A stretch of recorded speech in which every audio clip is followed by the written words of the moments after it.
Hello. How's everyone doing today? It's Saturday night. I feel okay. Hope you're feeling okay too. How's everyone doing today? It is V0.2. It would be better on a Tuesday, but Rat Rig Tuesday was already a thing. So it's V0.2 Saturday. It's Stir Fry Wednesday. How's everyone doing? So tonight, easy peasy stream. We're just gonna continue on where we left off with the V0.2 build. I've got the replacement modified part here. We gotta get that installed for the bed, and then hopefully we can carry on from where we left off, and everything will be hunky-dory. Plan today is hopefully get it up to the point where we're ready to put the tool head on. That's kind of where we're hoping to get off. Consultation for individuals that are willing to pay for your time. At this time, I don't plan on it. Do I have the extrusions? I do. It's part of the kit that I got from somewhere. Hopefully I don't leak any personal information here. Where is it? Yeah, it's in the kit here. I got the kit here. It's a different color, so it's not going to be the same, but I do have it. Also, I have a pancake board with nothing on it. Cool. Sweet. Any personal information? No. We're good.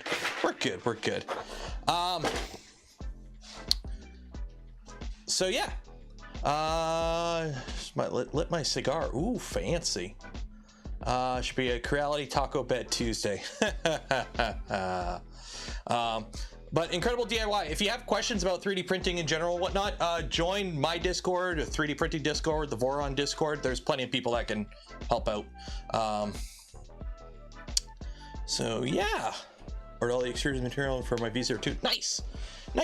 We need to get some. We need to heat things up first. If I can find my soldering iron. Where's my iron? Ugh. Oh man. Oh. Turn 35 next month.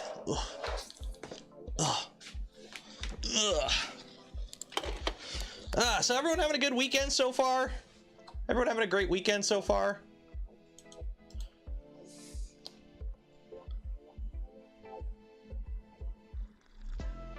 Was a green filament in the clear spool on the back top of the printer? That one? That green, that's British Racing Green Sparta 3D Sparkle ABS. You know who's not having a good weekend right now? Was it Grant, 3D Musketeer? Poor guy has been trying to get his bamboo fixed for like how long has he been streaming now? 6 hours, and it's still printing like screwed up benchies. Poor guy. I've been like following that, like popping in every now and then. He's someone who's not having a good weekend so far. Ugh. He got a lemon. He got a straight up lemon of a printer, unfortunately. Yeah, he's still going. He got it all back together. One of the screws stripped. Something with like too much conformal. He had to replace the tool head board because the connector had broken off of it. He had to fix a fan, which it turns out they don't use. The fan that he replaced, he took it apart to inspect it. The back fan on it isn't a ball bearing fan. It's just a bushing fan. Which whatever, but it's a cheap fan, and it exploded. Mine's starting to get funky, so I'm not looking forward to replacing mine. And he got it back together, and it's like half extruding benchies. So yeah, he's having a great day. Ray Motorsports, $5. Cheers. VL69. Nice. Issued this week, having a great weekend improvement. Awesome. More legacies. 50 cents worth of fans. Yeah. That's where all of the fans of my Ender 3 directly to power tool head fans shorted and took something on the board with it, and none of them are working. Ooh. Sam Prentice had an issue with his AMS. I seen that. I didn't pop into a stream because I was out and about when he was streaming. But what issue was he having with his? Mine has been pretty okay so far, except for the fact that I had to reinforce a bunch of parts that cracked. Got to keep the price. Okay. Look at other printers in the same market as the Bamboo, that what they offer And we're not talking about Prusa. I'm talking other commercial machines that are like all in one out of the box, like, you know, the cheaty machines. Okay.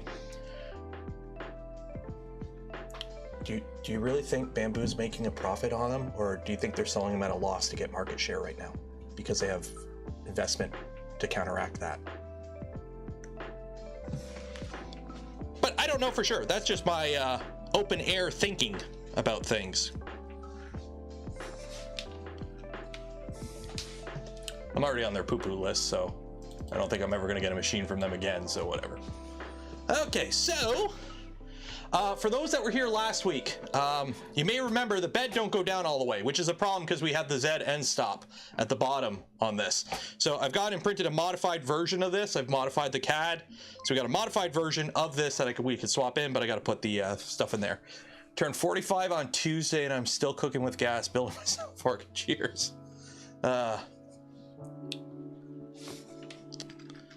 So yeah, it's we'll get this in there, and then hopefully we'll get the bed all good, and then we'll move on to gantry shenanigans. I'm looking forward to gantry shenanigans. Are you looking forward to gantry shenanigans? I'm looking forward to gantry shenanigans. I have the right camera on. Hey, good enough.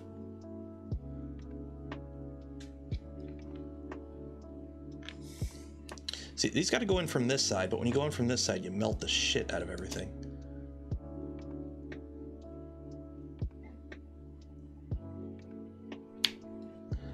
Go.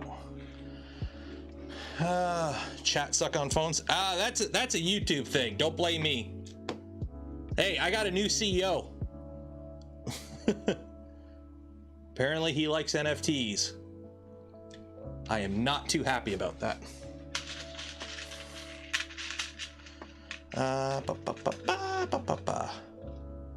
You'll be at Murph? I will see you at Murph. I got to figure that out. I still got to rent a car for that. I got to get a car rental set up. Also, I got to figure out sponsors because it is not cheap. I'm going to be milking that. I'm going to be milking that convention for all the content. So expect the vlog video too, probably. I got to make that trip worth it.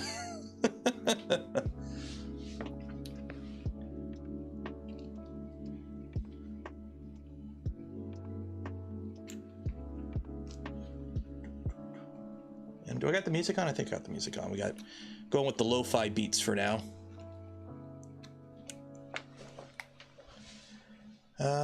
Incredible DIY. Cheers. Thanks for all 3D printing info. Thank you. Happy to help. I could get paid in NFTs. Yeah, but my bank doesn't take NFTs to pay my mortgage. And I like having a house over, you know, a roof over my head and a room to work out of. I don't think I could be I don't think I could be live streaming 3D printer builds on the street with a smartphone. Finding power would be kind of a problem. Hey, joke's on you. The moment I get a Raid Shadow Legends offer, and if it's any like decent amount of money, I'm taking it. I don't care. Because I'm gonna have fun with it. And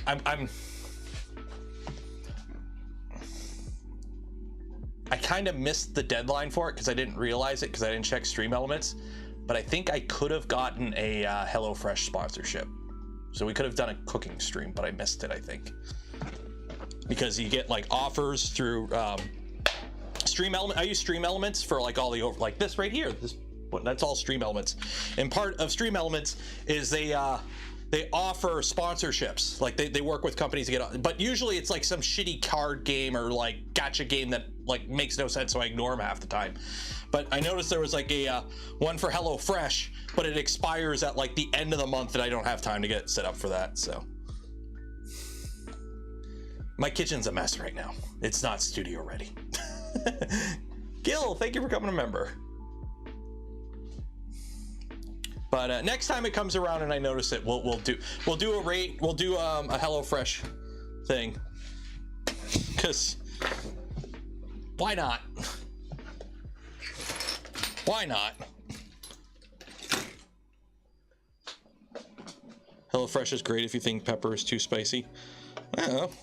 I did homemade beer battered cod for dinner tonight. I did homemade fish and chips. a whiskey sponsorship. If anyone from JP Wisers, like, here's the thing, JP Wisers is in town. They are local to me. I'm all down for a whiskey sponsorship. We got what? We got 230 watching and only 94 likes. Can you guys double check the like button? It might be like, can you just smash it? Make sure it's working. Like, the smash button's kind of annoying and it doesn't work sometimes, so just double check.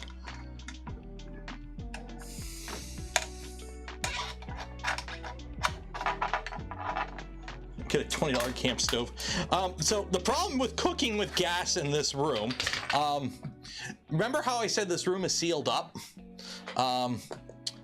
We don't like carbon monoxide poisoning. I don't think getting carbon monoxide poisoning on a YouTube live stream falls within their TOS. So I would be a little hesitant, let's say, to do cooking in this room with gas. I could get like an inductive. That's about it.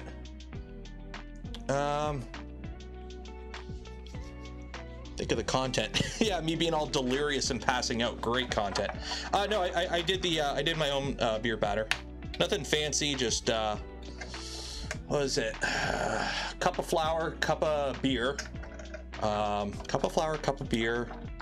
Teaspoon of salt, half a teaspoon pepper, 2 teaspoons of seasoning salt, tablespoon of garlic powder, and another tablespoon of paprika, I think. And then I put a little bit of cayenne because I do like a little spicy.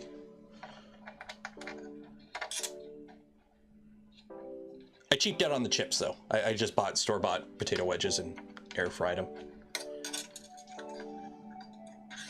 But it was pretty good. Not enough build plates. I was kind of mulling the idea. I'd rather do a live stream of it. But if I had to do like an integrated video, I would totally try and cook a steak on one of these, like sous vide a steak on one of these printers for shits and giggles. PF Dennis gifted 10 community memberships. Cheers. Okay, before I tighten all these down, let me make sure I actually got full Z travel.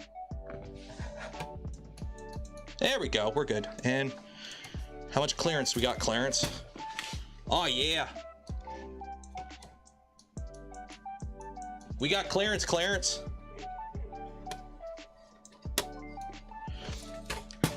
We got clearance, Clarence. We're good. Sous vide printer steak. The thing is, though, if I do it, I have to acknowledge, I think Stefan has already done it before. I'm pretty sure Stefan, his CNC Kitchen, has already sous vide a steak on one of his videos at some point. So it wouldn't be original.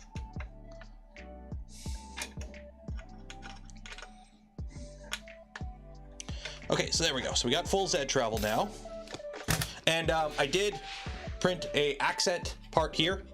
So we do have an accent part. So we're good there. Did I unplug that? I did, good.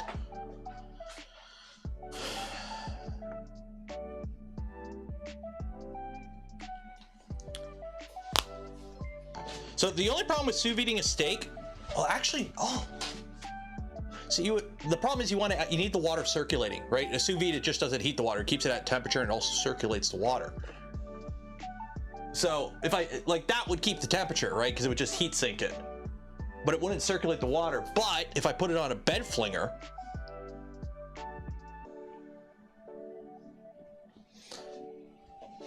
cheers, Tezza. Okay, so we got that. Now I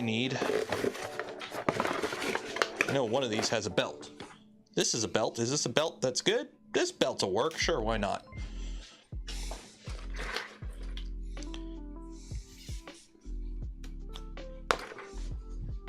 That'll work.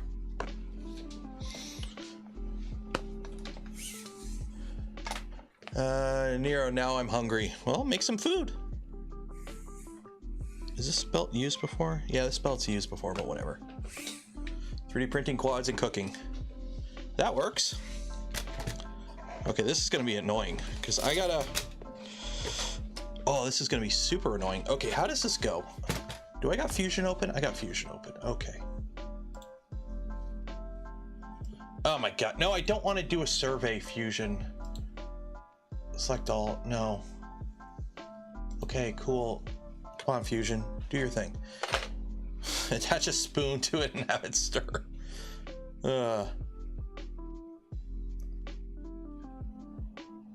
110C? No, 110 wouldn't be hot enough. You like when I sous vide my steaks, I do like 130, I believe, is what I normally run them at. Okay, open. Look for my computer. Okay, so there we go. CAD. Kirigama.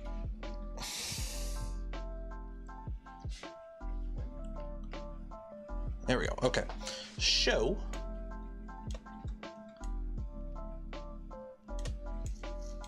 We got this small guy in the bottom, so it comes out there. Okay, so that's not too bad.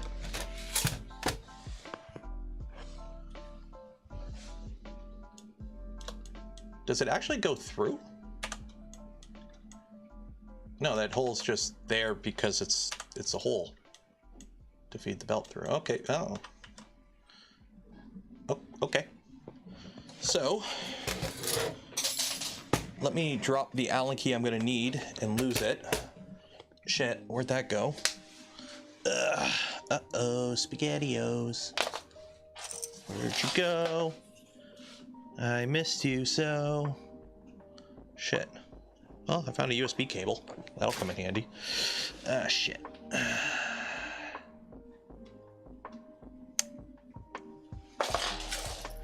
See, you guys are probably like, oh, he'll use this as an excuse to finally organize and clean up the printer room. And alas, I say fear not. Because we ain't doing that shit. Okay, well, guess I'll use another Allen key. It's okay. We have spares.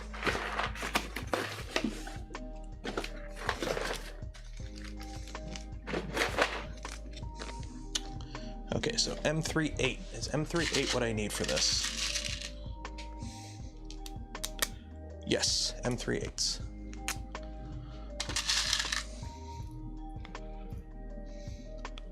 Now it's probably like, oh, you need to use butt heads, and I'm like, no. We got clearance. I will use socket heads. Okay. This is going to be super duper annoying.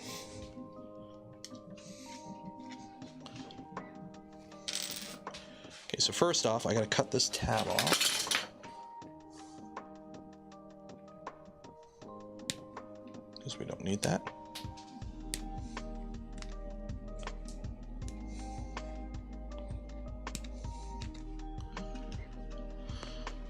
And then we need this guy, we need this guy, I need a belt, need a camera angle. Ooh.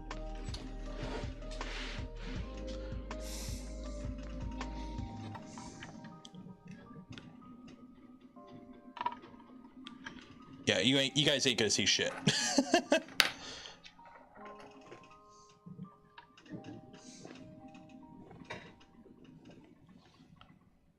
Why'd I cut that off? I needed that tab for this. Oh well. Okay, so how am I supposed to do this?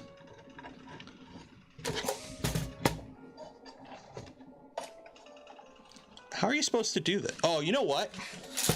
I'm a big brain. Biggest brain in the world. Fortunately, I lost the thing I need to do it with. I'm gonna take it off, put it on, and then put it on.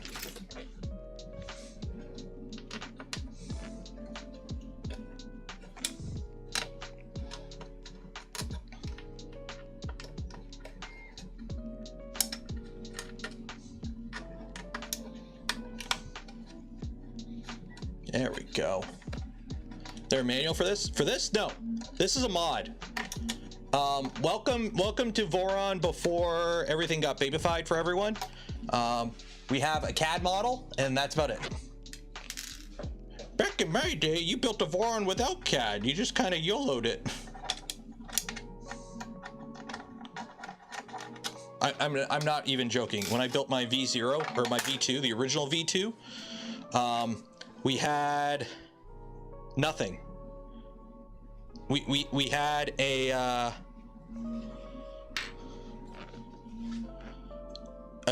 quick 3-minute video and a bunch of pictures.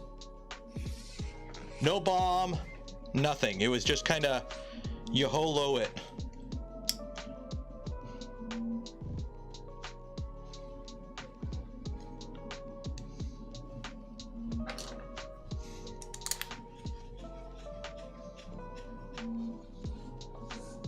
That's the Legacy experience. Yeah, Legacy is the closest to that you'll see on the modern printers. At least Legacy you had CAD. V2 we didn't have CAD. We had a file with all the STLs, a 3-minute YouTube video that was like a demo of the printer. That ain't gonna work. Shit.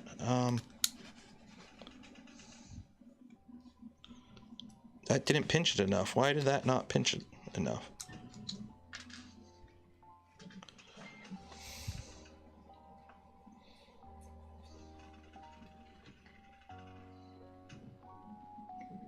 That did not pinch it enough. Shit. These aren't aggressive enough. I need a piece of paper.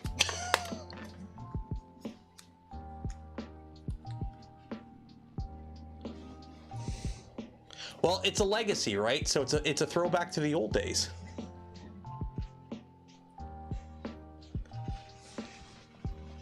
Okay, let's try this.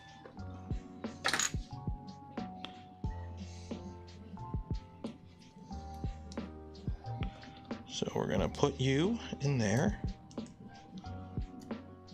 We're gonna jam a piece of paper in there for extra wedgingness. And then we're going to tighten this up. And hopefully I don't have to do it on the top too.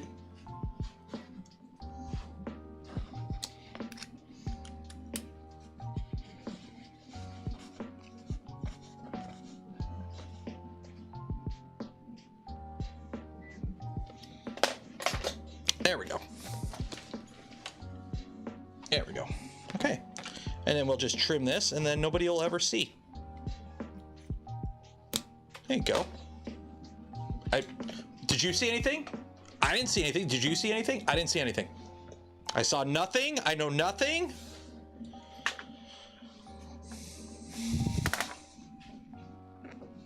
David's here. Hi, David.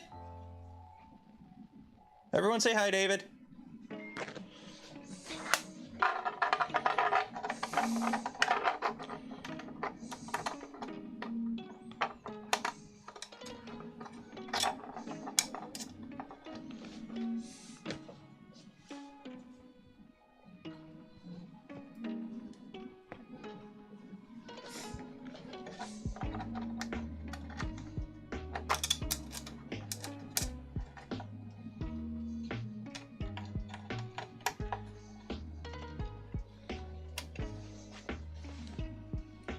Epoxy, good light diffuser. If it's thin and semi-transparent, you should be okay. I used hot glue for mine. And actually, I gotta reach out to Jason. So, LDO makes these fancy beds. And he's like, do you need one? Right? They're they use a PCB heater, but they're the Mic 6 bed. And I'm like, no, I'm good. You sent me one a while ago. Because he sent me a package of like prototype stuff a long time ago. I'm like, I have one. But it doesn't have a thermistor. It doesn't have the thermistor. So I gotta either find a screw-on thermistor to make this usable, or figure out a different thing for the bed. Because it doesn't have a thermistor. So I gotta go digging. I may have a screw-in thermistor somewhere. But it's been a hot minute since I've looked for one. Captain tape. I really don't want to do Captain tape. I think we're not at that point. Glass bead and Captain tape. I know that's an option. Okay, so focus. Okay, you know what? I'm gonna do this camera so you can actually, so I can see what I'm doing. Okay, so we got our belt goes down, goes around the drive gear. This is way too long than what I need. Comes up and over.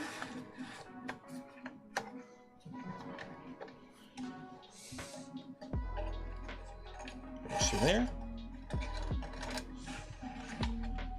Okay, so first let me make sure. Not bottoming out. No, we're still good down there. Comes up and over, and then attaches there.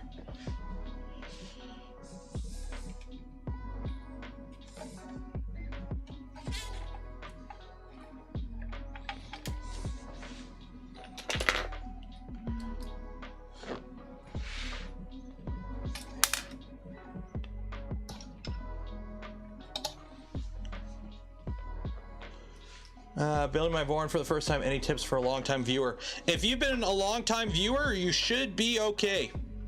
Take it slow, follow the manual. If in doubt, look for a video or ask.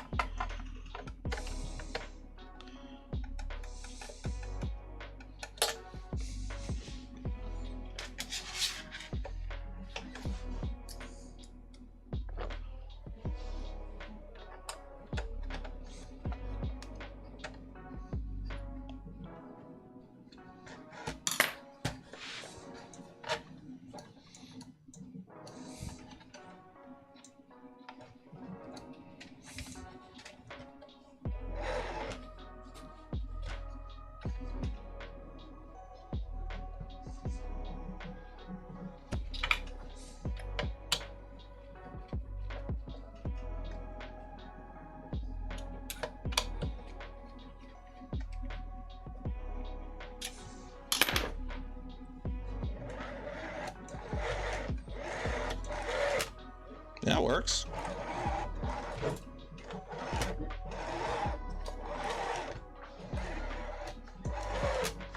That works.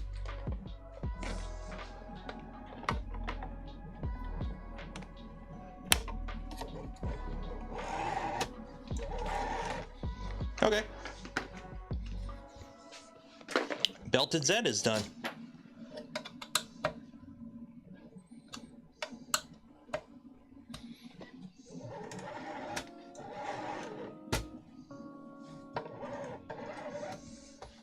Voila, in belted Z. Okay, so that is done.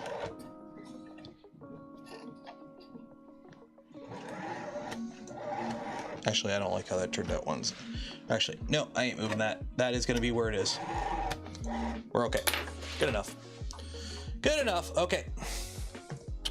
So now we don't need this anymore. So this can go bye-bye. Make sure I don't have anything under it that I can't show on stream. There we go. Okay, back to the manual.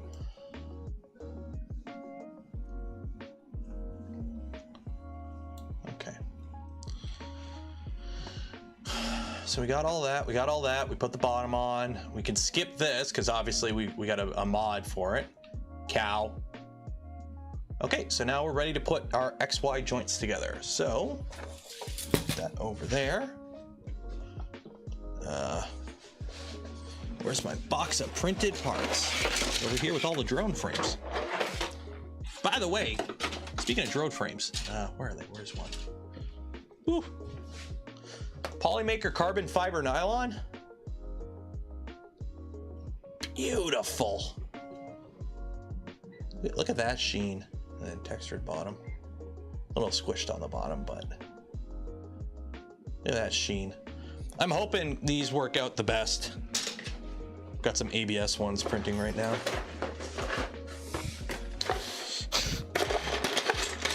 Don't swear at the rat rig. It's not his fault. He's a country boy. He eats his his grain. Okay, so I gotta save because I gotta pull all those parts out at some point.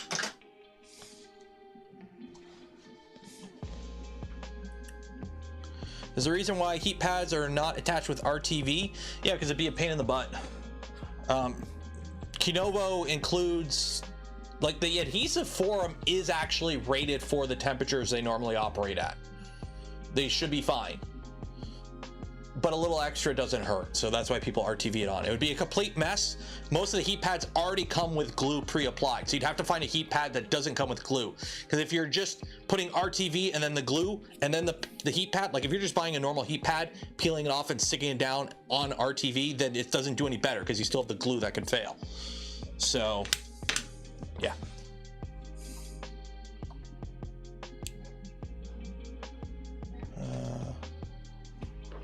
Okay, so we gotta put some heat sets in these.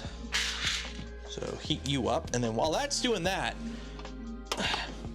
we gotta find, I gotta find where all my washers and bearings went. I've lost my bearings. Oh look, I found my bearings. That's good. What are these? 685ZZ. Do I need 685ZZ? No. Why do I have 685ZZ? I have them. I don't know why I have them, but I have them. Cool.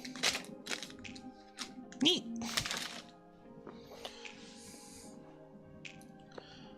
Okay, well that's heating up.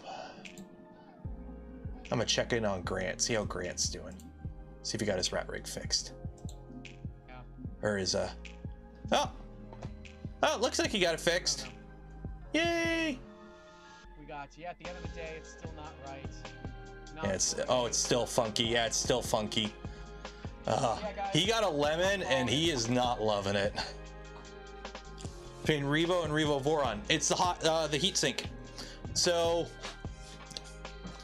Revo, there are two stock sizes of Revo. You got the Revo 6, which is this.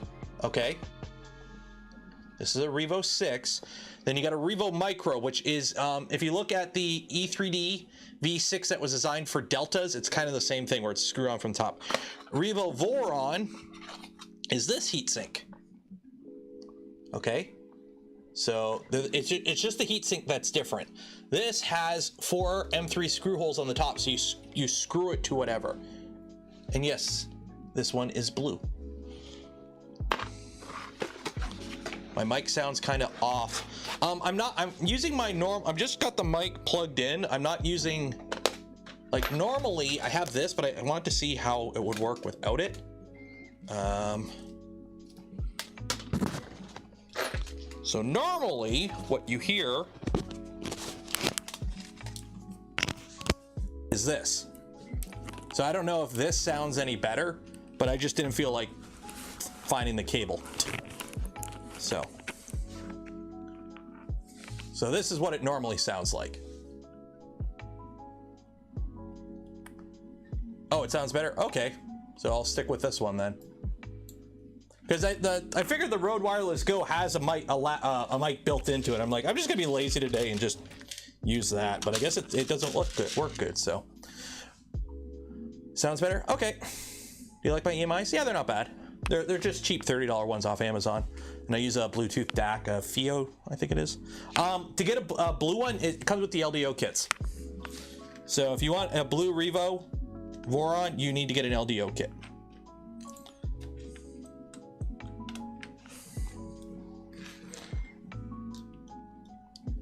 What I really wish I had is one of the prototypes that were unanodized. So, hey Sanity. Those were cool, but there's only like 10 of them and they're handmade basically.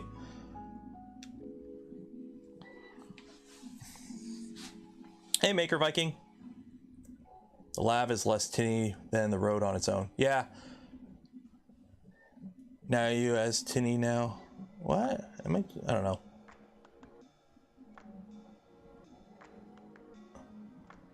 Well, okay, here's what you could do.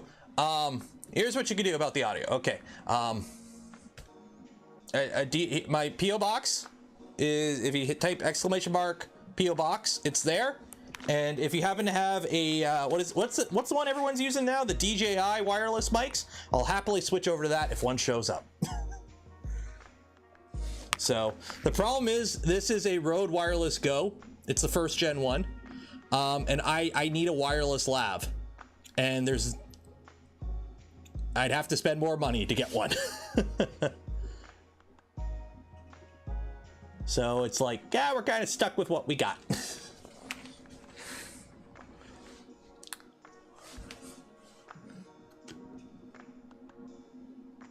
I'm gonna have like 8 mics show up at some point.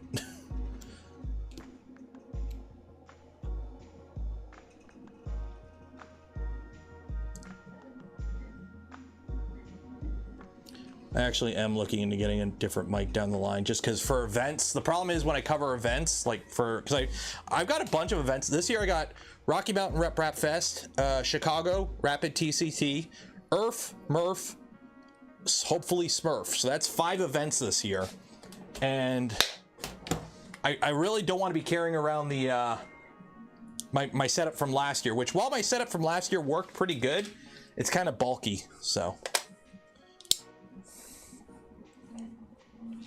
Yeah, a lot of the time, audio issues that crop up during the stream is on the viewer's end, because I'll have like one person go, "Oh, your audio's crap," and then everyone's like, "It's fine."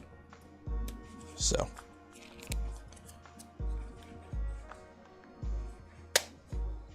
it sounds great for me, but I'm on gigabit and you're on a surround system. Well, the surround system ain't doing you shit, because I encode at mono. This is mono. I do everything on mono. Yeah. Had a little bit of plastic kind of ooze up, and I'm just cleaning it up,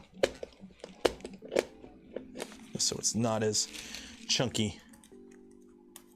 Pseudo surround. Oh, you Linux folks and your pseudoing.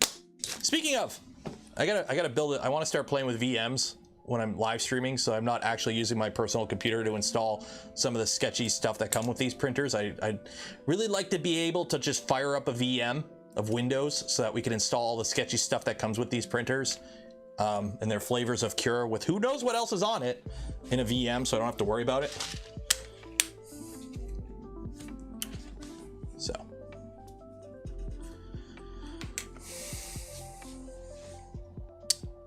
My music bumps. It's lo-fi music. Having video issue might be my CRT. Boot camp on a MacBook. Yeah, I don't have a MacBook, Proxmox. I have an Unraid server. I don't plan on running anything else but Unraid, but my Unraid server is a bit ancient. And by a bit ancient, I mean really ancient. Okie dokie, so we got the heat sets there. So we're gonna do the X joint first. So M325s. I really gotta sort these screws out one day. So the problem is with this, is pretty much everything in this build is from the beta of this, and where we didn't use socket heads as much, or button heads as much. So I'm hoping I could reuse a lot of these not socket heads, or not button heads. You got any hot takes on the Troodon 2.0? Yeah, we had absolutely nothing to do with it. The Voron team did. They basically just kind of did their own thing looking at a Voron and just said, yeah, we're just going to make our own. And they went and made their own. That's really all I can say about it. Yeah. Let me copy your homework, but don't make it look like mine. And then they kind of did. I will say it's probably better than their first generation one. That first generation one was funky AF. Kind of glad we had nothing to do with it. It's like a weird hybrid of a V2.0 and a V2.1. And for some reason, some people on the 3D printing Discord think we had something to do with it.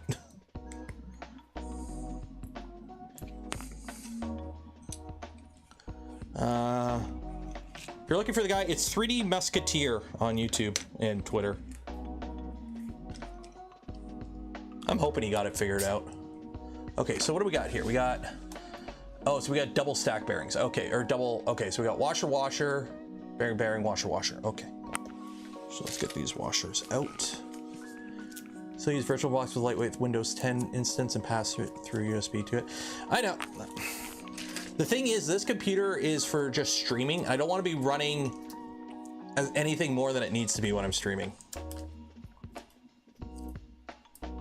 Plus, if it's a VM running off of my home server, I can also access it upstairs if I need to. Like, basically, I want to set up a VM that's just like self-contained for all this random crap that we get from all these computer, like printer companies. Because right now, I already try to like keep everything as contained as possible, but I can't always.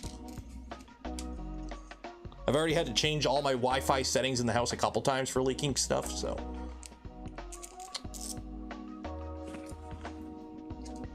Okay, so. I know one shim went on the floor. It joined all the other shims on the floor. Before you know it, we're going to be walking the dinosaur.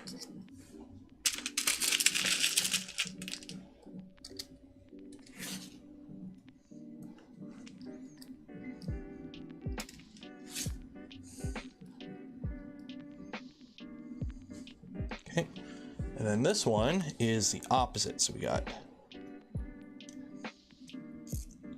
shimmy, shim, shim.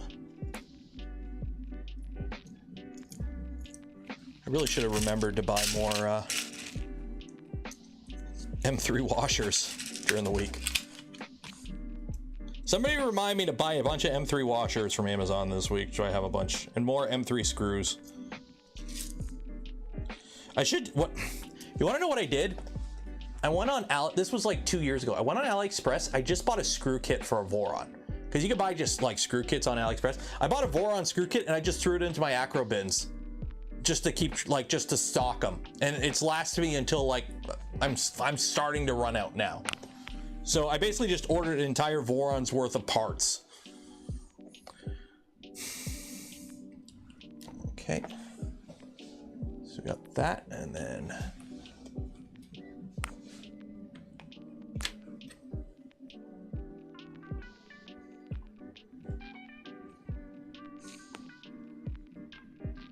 oh, I gotta put it.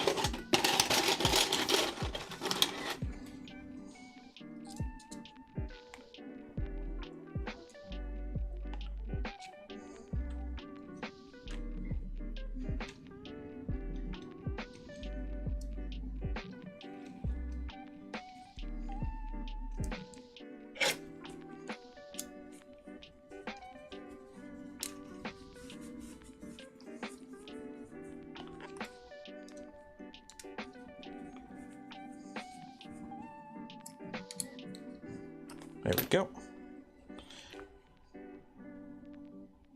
Now I need to put a self-tapper in there, which hopefully I have some. Do I have some self-tappers?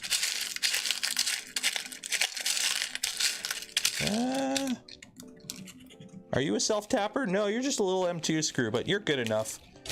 You'll work.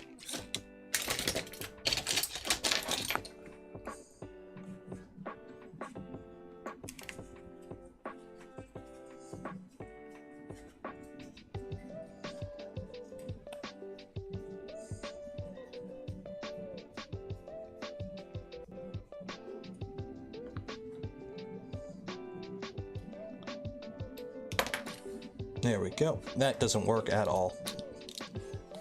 That stripped right out the moment it bottomed out. Any screw is a self-tapper with enough force. Well, it's like, you know, cross-running. It's nature's Loctite. M2 self-tap. What do I got here?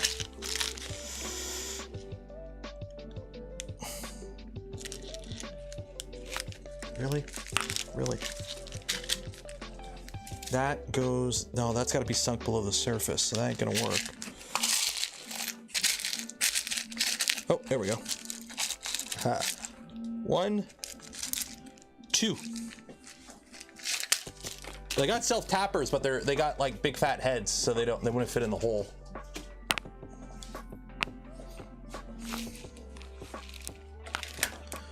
Is there a reason for the shortage of V0 displays? I don't know. I have no clue. Supply and demand, probably. Who knows? Maybe they can't get the MCU chips out of stock.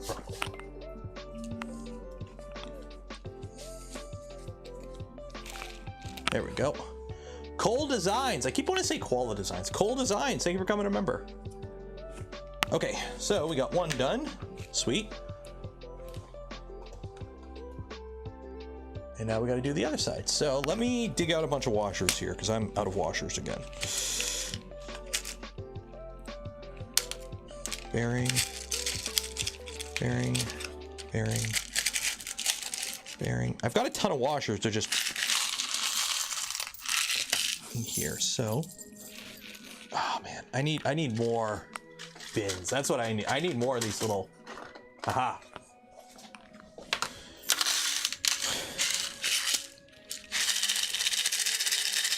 The washers are little, so they settle to the bottom.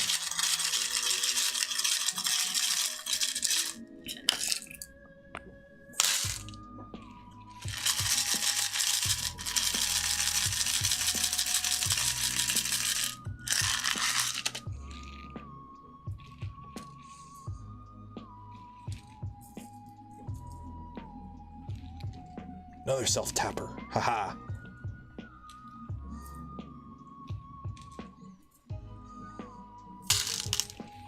And then there's a bunch in here.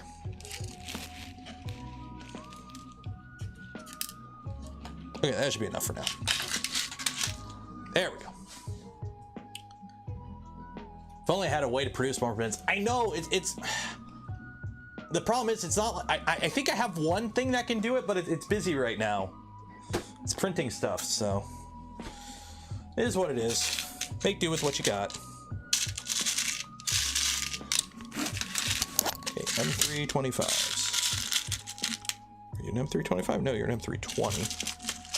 Are you an M325? You are.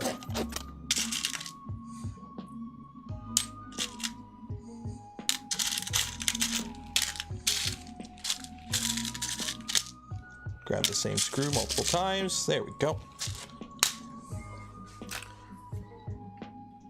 I need to sort my screws. I've got like 4 bins of screws about this big, just filled with screws that we need to sort. Who knows? We might do that Friday. We'll see.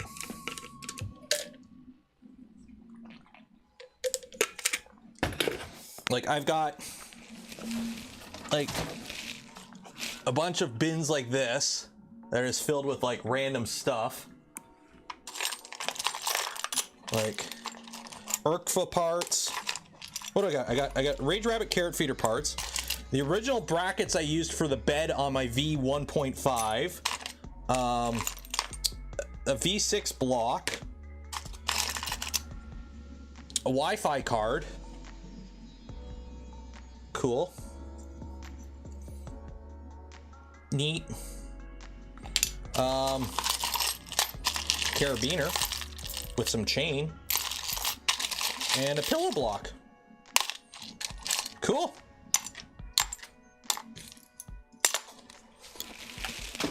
I've got like 3 or 4 bins like that underneath my desk here that I gotta sort out one day. Okay, so now we gotta do the same thing here.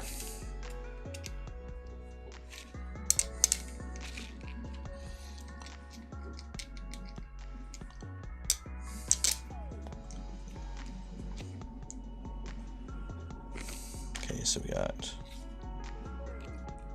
1, 2, 1, 2, 1, 2, then spacer. Okay.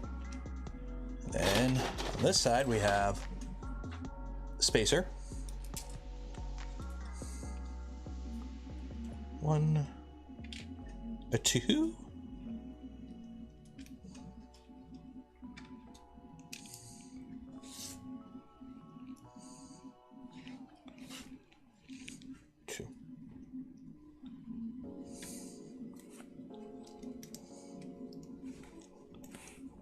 put that like that. Tighten these up.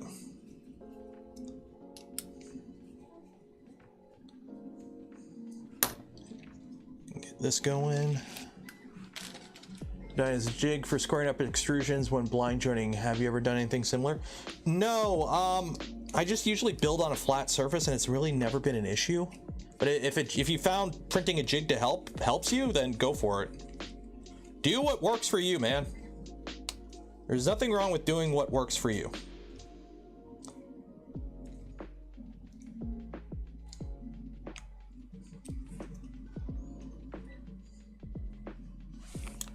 I think I put that in the wrong hole. Missing washers. I'm not missing washers.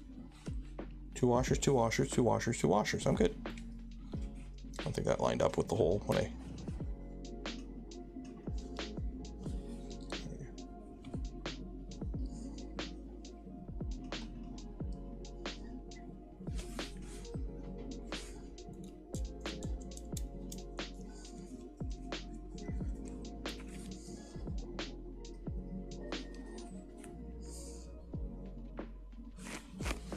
What the heck's going on here? 1 second here.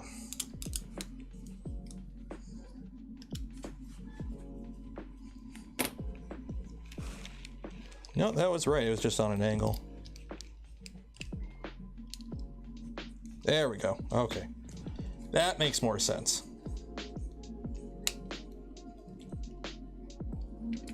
There we go. Okay.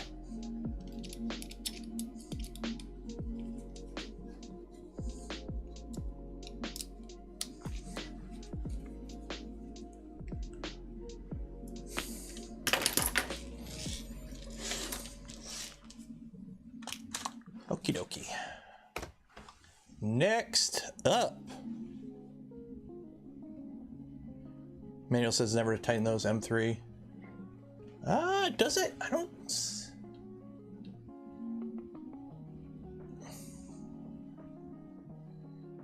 It doesn't say anything about not tightening those M3s.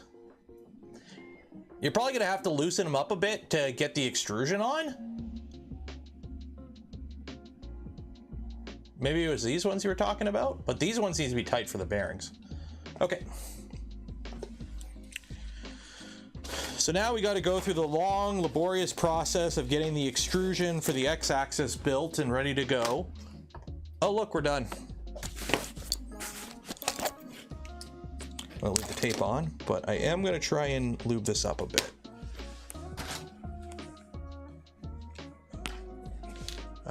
Poindexter, don't do that.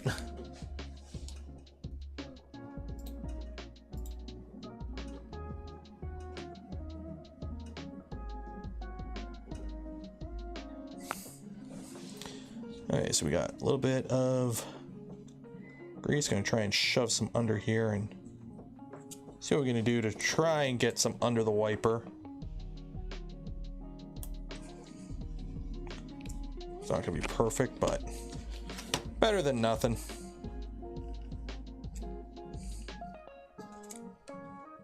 Actually, might be able to do this one better.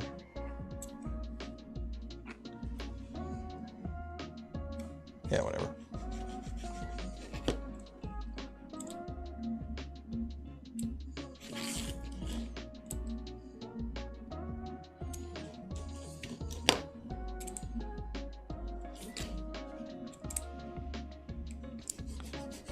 Yeah, good enough.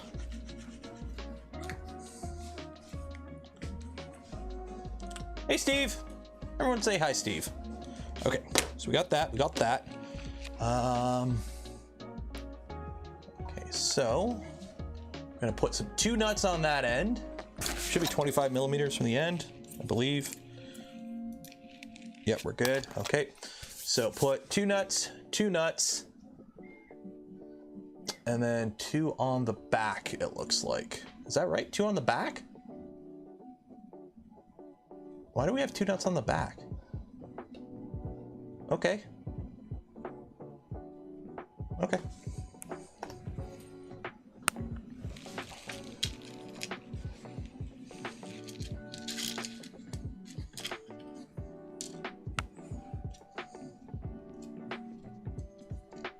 Okay, 1, 2.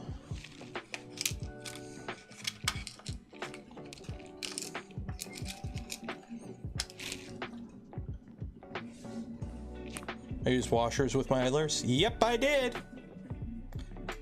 What you gonna do about it?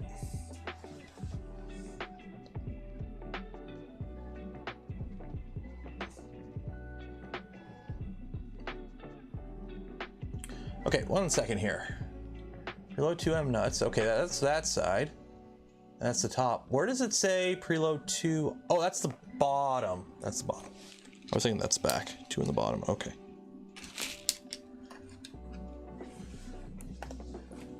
I mean, half the time I use washers instead of shims. I mean, for all I know, when I built this originally, I used shims, and I'm reusing the same thing. So maybe they are shims. Who knows? I'm not going to judge. Okay. M312, M312s, and M36. Okay. So M312.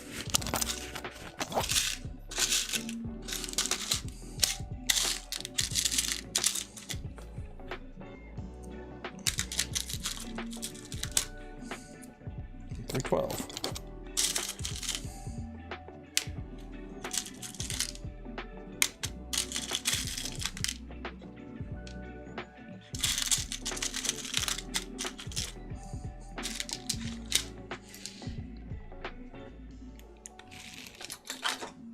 Okay.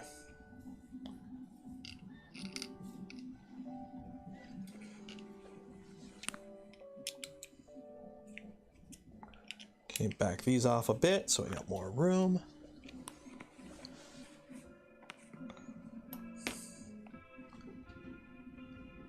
Okay.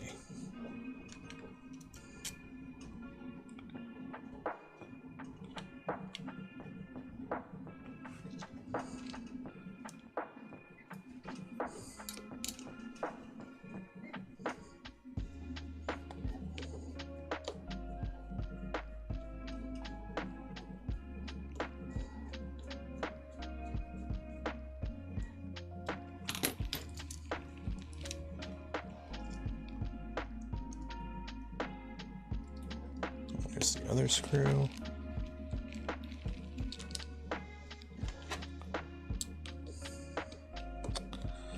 Most of the screw holes turned out okay, but a few of them are a little tight, but it is what it is.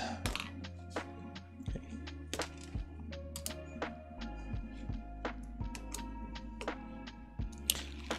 Is what it is.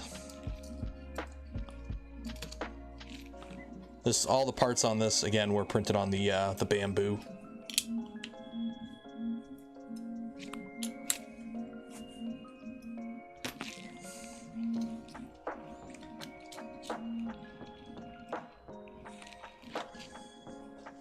It's 3 a.m. Danielle, what are you doing up at 3 a.m.? I am not that exciting.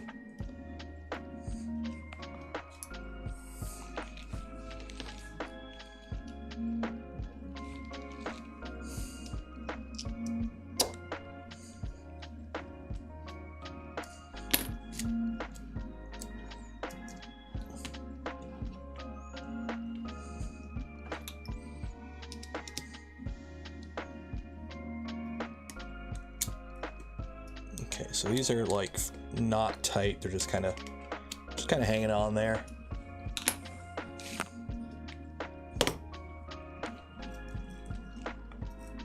Okay, so get rid of this tape now.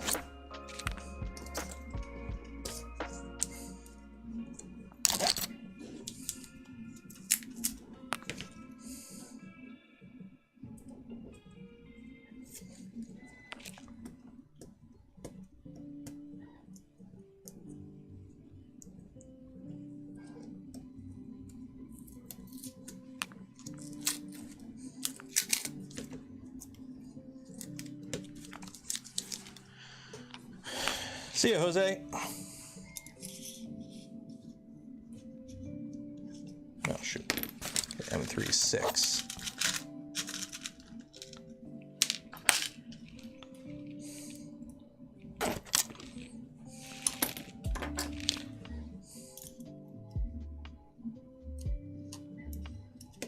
Dang it, they're magnetic.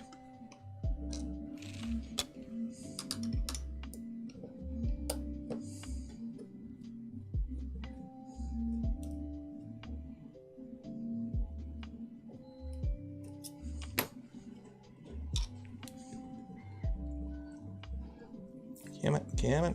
There we go. Okay, so that goes there.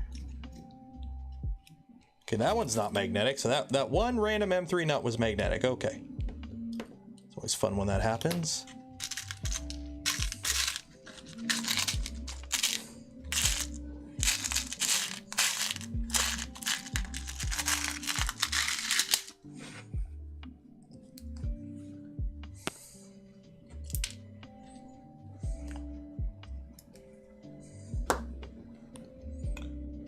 Waiting for Doggo. I can take a look and see if Doggo's out there. I don't believe he is, but he might be. Oh, look, we got a gantry. Boop, boop, boop, boop, boop. Let's see if we got a Doggo. No.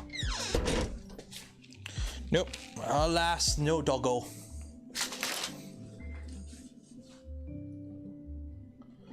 Okay, check your work. Does that look like that? Yes.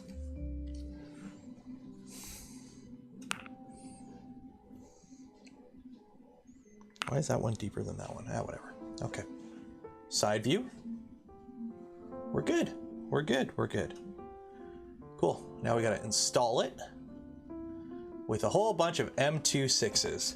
Let me go digging for all my M26s. 1, 2, 3, 4.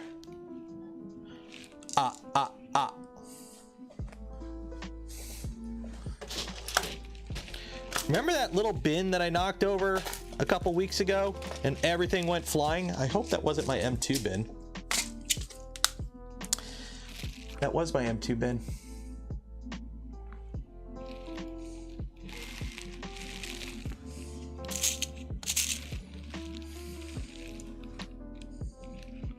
Do they need to be flatheads or could they be button heads? Shh.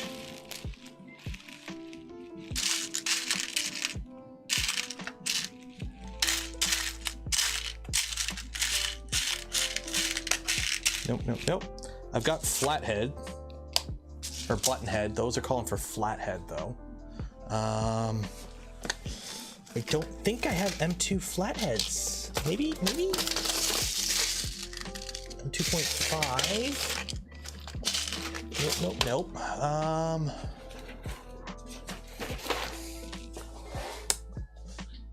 Maybe in the backup bin? Oh, hey, a BMG. That's always good to have.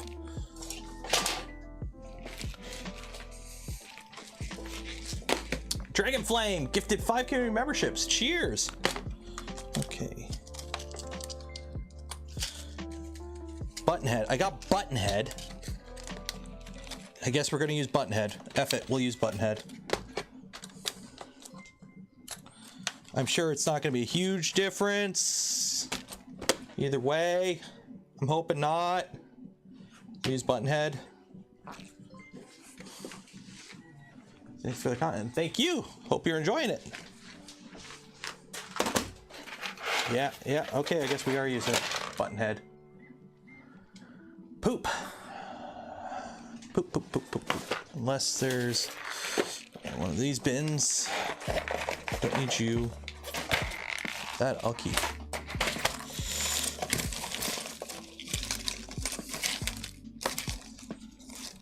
Nope.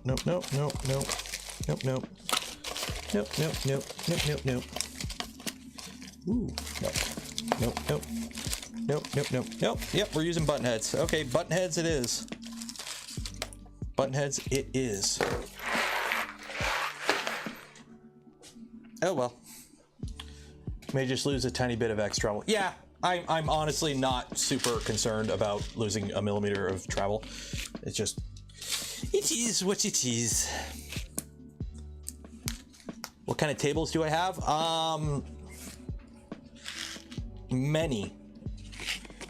It depends on which table. This one I built. That one is a Husky from Home Depot. That one is some random workbench that I bought like 5-6 years ago. It's crappy. It's just sheet metal, but it's bolted to the wall. Same with this one. This is bolted to the wall. This one I built is like 2x6s and a countertop. I'm really tempted to try and figure out, I really want to move this room around, but I don't know how. Because I'm starting to get kind of annoyed with the camera angles that I'm limited to with this setup, especially when I'm streaming and building stuff. So I'm like trying to think of what I can do to kind of move things around to get a little bit more out of the setup that I currently have. The problem is I'm just so limited for room. I can only do so much. So okay, I need a really small Allen key for this. Build bench, not against the wall. You have a channel to keep a contest. Well, I still think we're on season 2, if you want to get technical. Because season 1 was the other room. Season 2 was this room. I was hoping season 3 would be an actual place, but that ain't happening. Well, it's more this workbench that I'm thinking of moving things with. Like, instead of having just this, like... I kind of like this angle. But the problem is it kind of is limiting, because let's be honest, when I'm working right now, all of this part of the screen is dead air. That's the problem, but it has to be there. So when I'm over here looking at the computer, I'm still in frame. But when I'm working, half my screen is useless. It's chat. Not saying you guys are useless, but I'm just saying, like, I think I can optimize the angles a bit better, but we'll see. The problem with an island bench is, one, this camera isn't plugged in. Okay.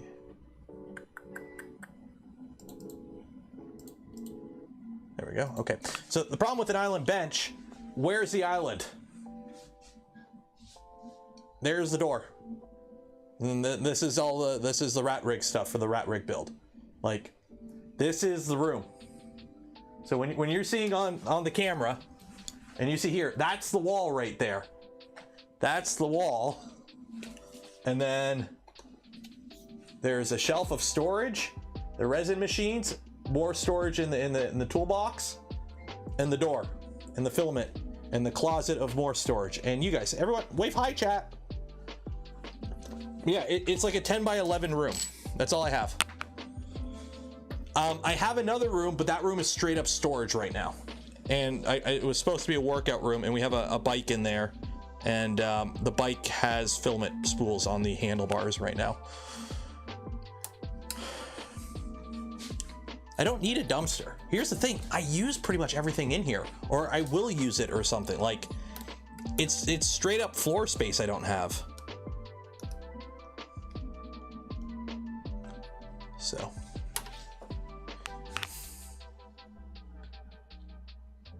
Well, the closet's already filled with stuff.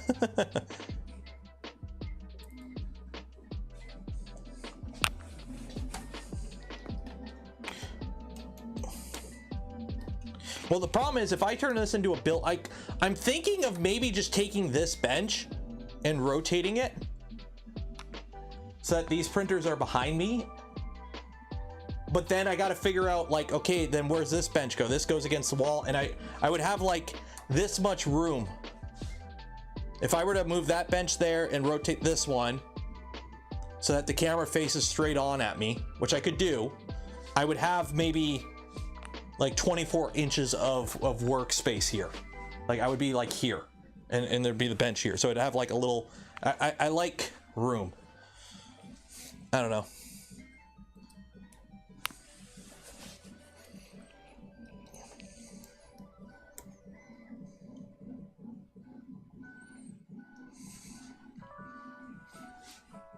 How much is my room in metric? I don't know. I'm Canadian, so like we like to flip-flop between metric and standard all the time. If the distance is short, it's in feet. If it's a lot far away, it's in kilometers. Get a really. I'm running a Sigma 16 lens right now. 3D print more room. Why didn't I think of that?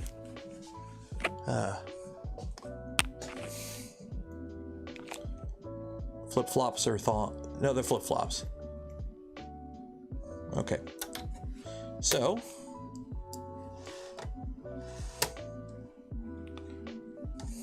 got this, so I'm gonna pull you against the front here and tighten everything up. Okay, so let's move you into the middle.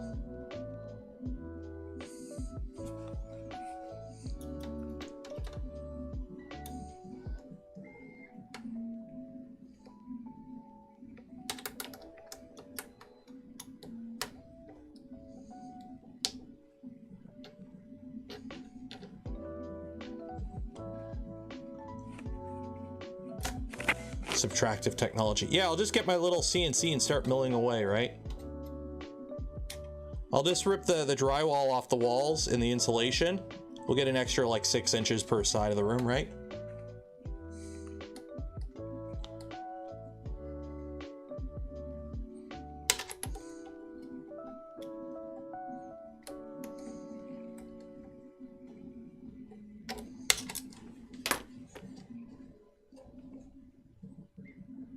Center that rail.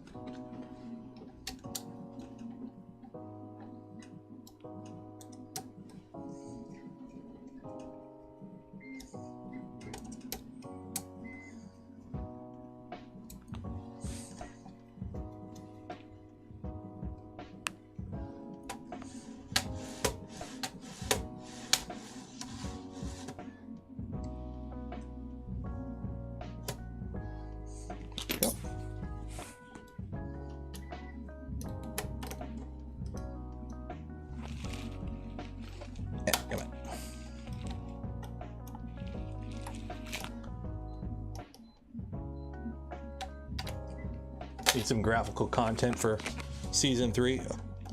I do need to update my intro. The problem with my intro is a sore a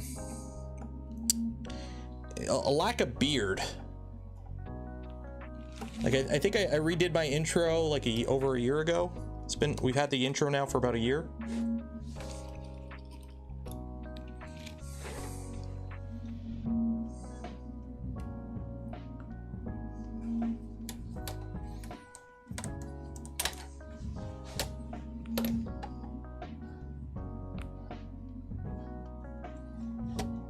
Well, we're trimmed, so that's good.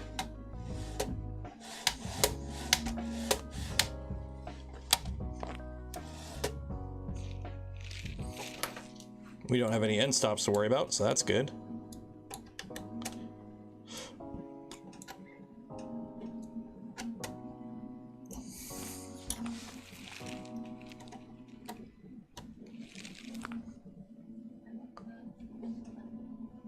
Crop. Yeah, just go through the existing intro and just rotoscope a beard onto me.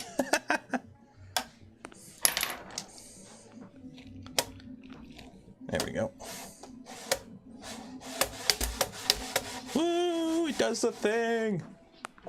Cool. So that's that. Okay. So we've put those on. You know we didn't use the right things. Tighten screws. Are we good to the back too? Yeah, no racking. We're good there. Okay, done all that. Preload M3 nuts. That's a lot of nuts.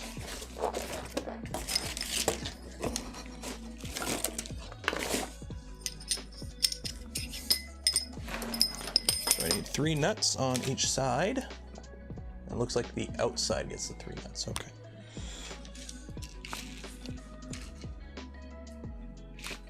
Turn my whole room into a green screen. I like this color. I already painted it once for this. Before, this room was like beige, or like that, you know, that like really light brown color that houses used to come with, like that was common for a while, like the earthy tone. So I've already repainted this whole room once. I'm not doing it again because I already punched enough holes in the walls putting stuff up. Okay, that goes on the outside.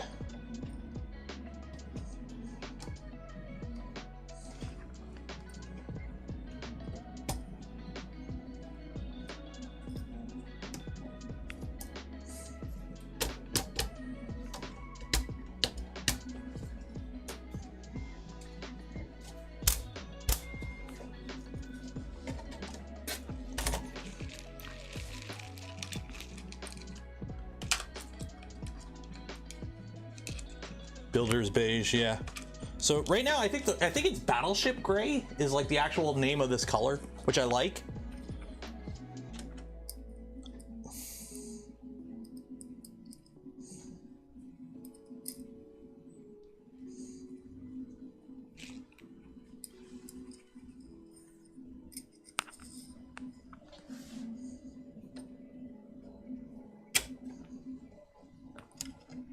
There we go. Okay, and then we use M310s. Take those out. Okay, M310s. So take the cam locks out. And these better not be like some stupid thing where I have to use flatheads.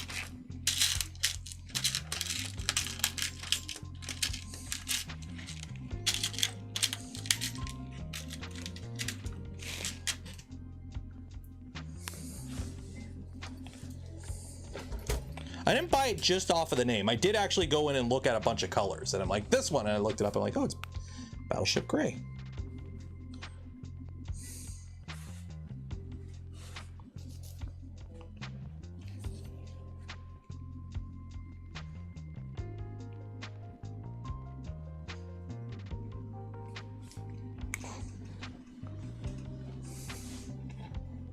No, that's 0.3 mil. I don't know what it is. I've got the lo-fi going and it just feels so quiet tonight.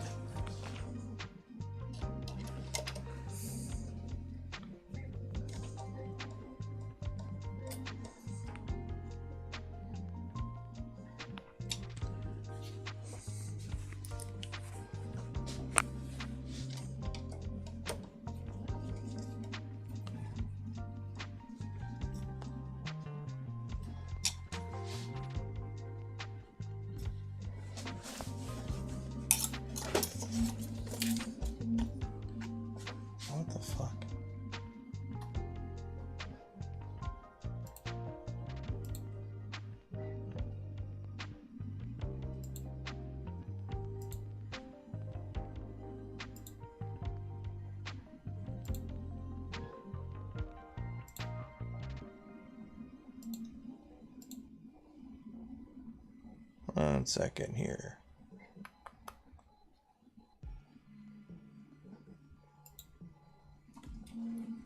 Bamboo. The bamboo's not running.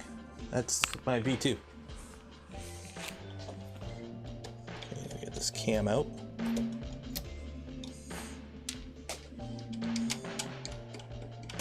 Do I need? Yeah.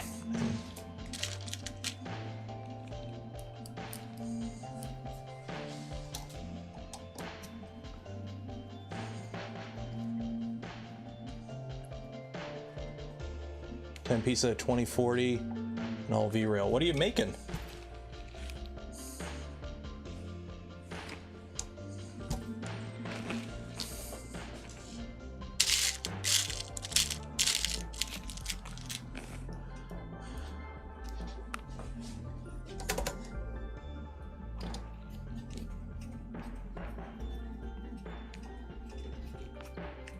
Small CNC, nice.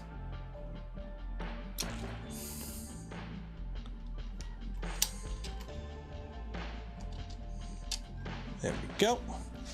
So we got that. Look, it's looking more printery every day now. You know, I don't have it in frame. There we go.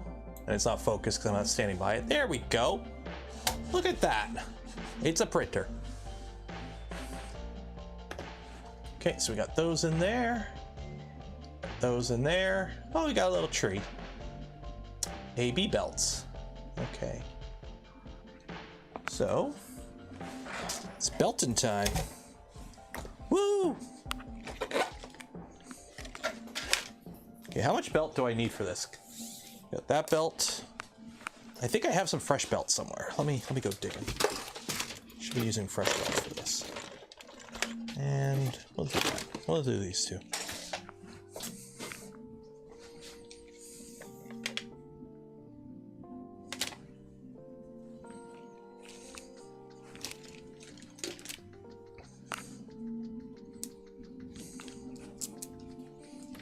We're gonna use two different belts, but they're both fresh belts, so.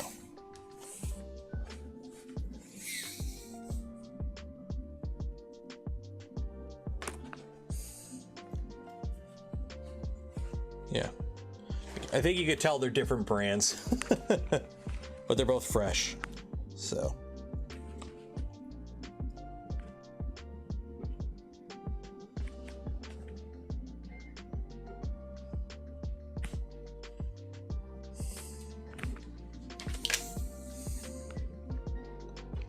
GT6. There we go.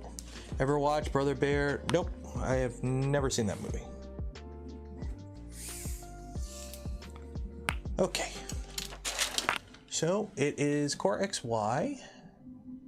So the Voron belt path. Voron belt path uses a belt path called Core XY. The individual belt paths are stacked.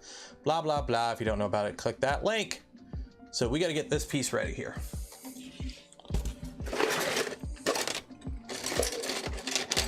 Got that. There is a remove support. I've already done that. M3 hex nuts go in there. And we do some heat sets. Sweet.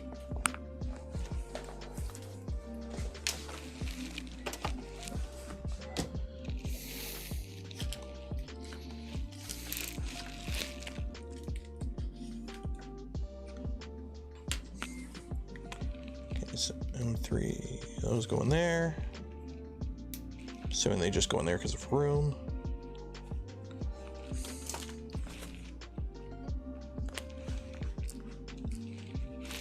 Smaller one, that'll work. Okay. Some heat sets. Running low on heat sets. It's been a while.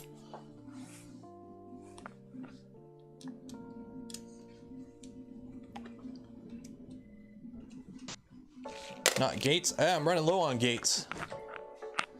I might have an extra piece of gates here. You know what? We'll double up on the gates. There we go.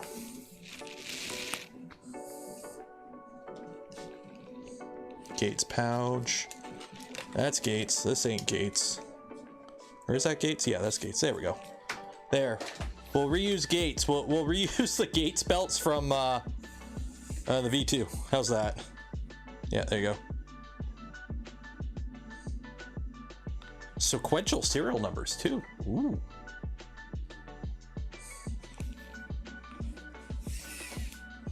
Actually, one of these might have been a Z. Either way, I'm sure they're fine. Yeah, these are the Z belts.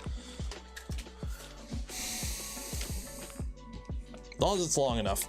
Hopefully the Z belt from a V2 is long enough to be used as an XY belt on a V0.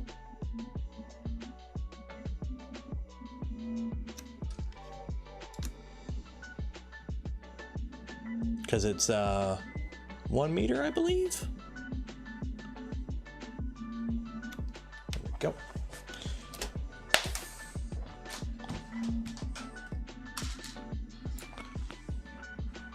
Belts are belts, yeah, but until you get one that's a till one shows up and it's MXL and you don't realize it, then you have a fun day. Okay, remove support. You're having difficulty inserting a wrench. Oh, and pop it out. Okay, so we got that. M38 flat head cap screw. So that I do need, and we need these stupid Maker Beam bullshit things. I hate Maker Beam. I absolutely detest these Maker Beam nuts. I've got 50 of them because of this.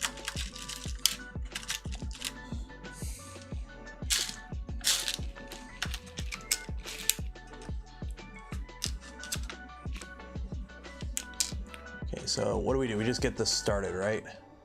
Yeah.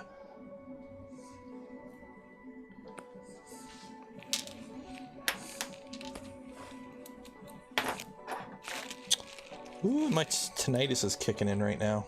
Yay! Allen key, Allen key, Allen key, Allen key, Allen key. There it is.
Oh man, I should have drilled these out. Shoot, 1 second here.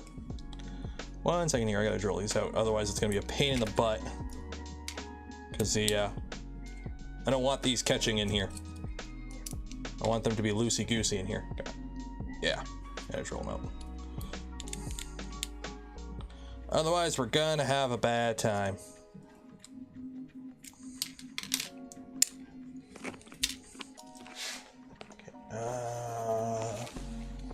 That's my M3 drill bit.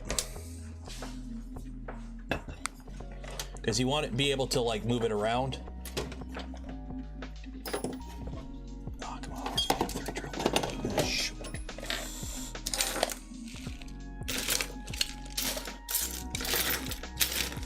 M3 drill bit. Are you my M3 drill bit?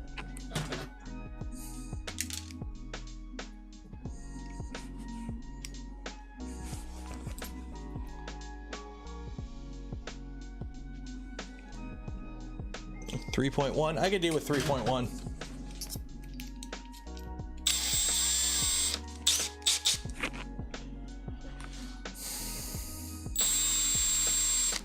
Don't drill into my hand.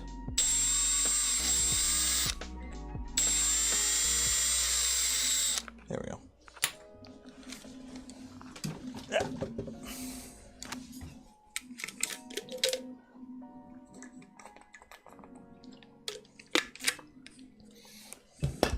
Yeah, you can't use M310s. They gotta be M38s. Otherwise, you're gonna have a bad time. Let me double check. They should be M38s.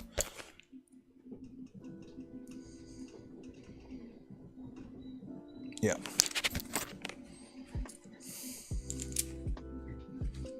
There we go.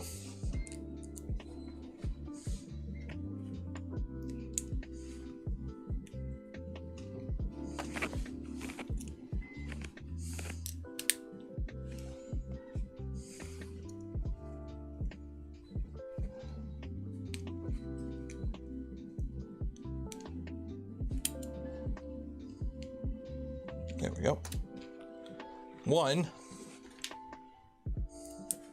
What if any technical reason to be belted versus lead screw? Why not? I didn't have the components to do lead screw. I don't have the integrated lead screw for this, so I'm doing a mod. You get faster Z movements, which if you're printing stuff with lots of Z hops, saves time. It's not really something most people have to worry about, but it's there for those that do care. It's kind of like how you can print faster with a direct feed setup than a Bowden. You know, it's heavier because retracts don't take as long of a time. Depends how long your Bowden is. Like, think about it. If you got to do a 4mm retract every time you do a retraction, and you're printing something like an Eiffel Tower, and your Bowden's long AF, it adds up over time, those retracts. Fractions of a second over a million retractions. It adds up. Okay, so that, okay. You need 1 meter of belt. Cool. Get my tape measure here, and we'll mark out 1 meter of belt.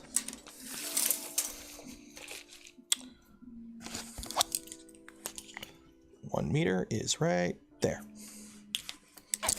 Hopefully, I have a meter.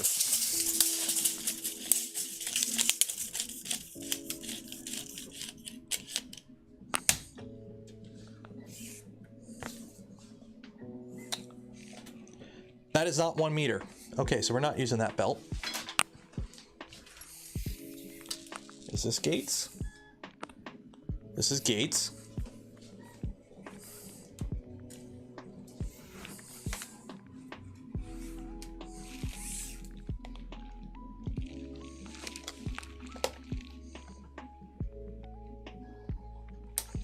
Okay, that's 1 meter.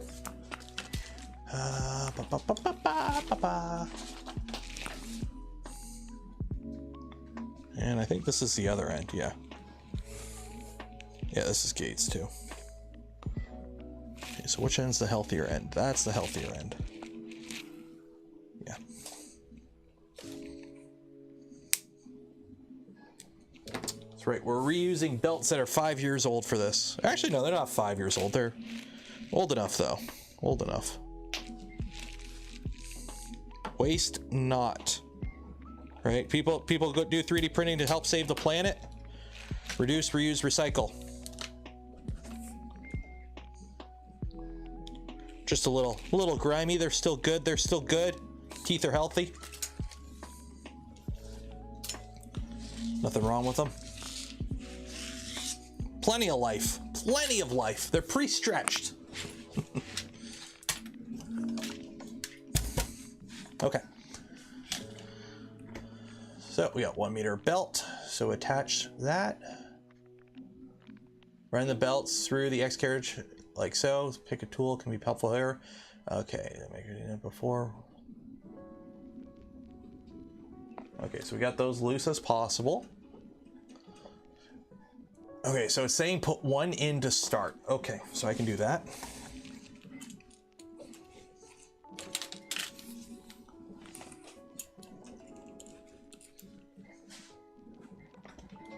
Is Polymaker ABS as good as KVP ABS? Here's the thing, I haven't really used KVP. I'm not American, so I can't really get KVP ABS. I've used some of it, but not a ton of it. I've used like a spool's worth or 2 spools worth. It was okay. It worked. But I've been using a lot of Polymaker lately, which, hey, if you want to win some, we're giving some away. We give away a spool every stream. And if you want to buy some, well, link in the description. You want to help support the channel by buying some. But it's good shit. I've got some printing right now.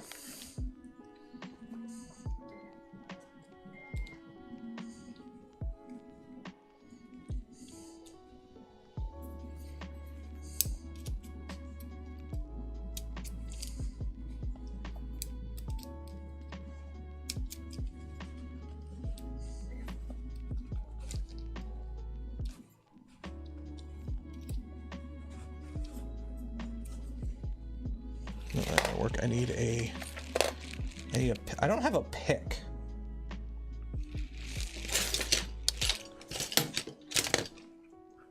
Might work.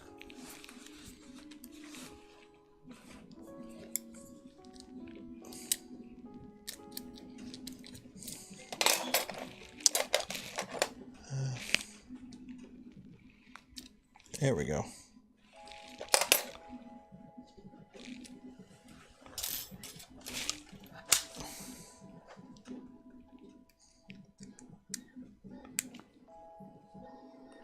Yeah, this is like the worst part about building a mini is the belt. But here's the thing, it's a room thing. Like this could be made easier to do, but you would lose XY room. That's the thing. It's either you make it easier and you lose travel, or you just leave it as it is, and that's how it is.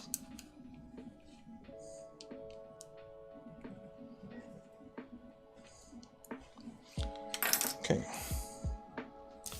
so that's that.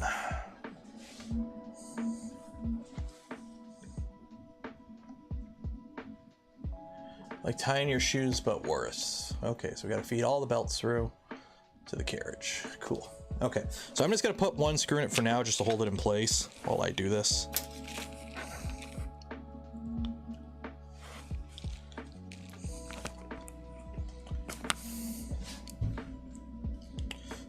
Oh, little guy's up still.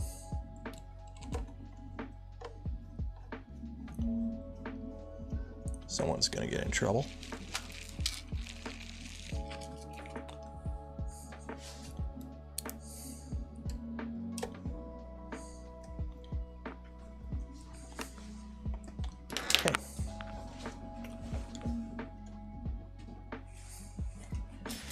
And yes, I know it's in the wrong spot. This is just to hold it for now while we do the belts. Can you do the bottom one first?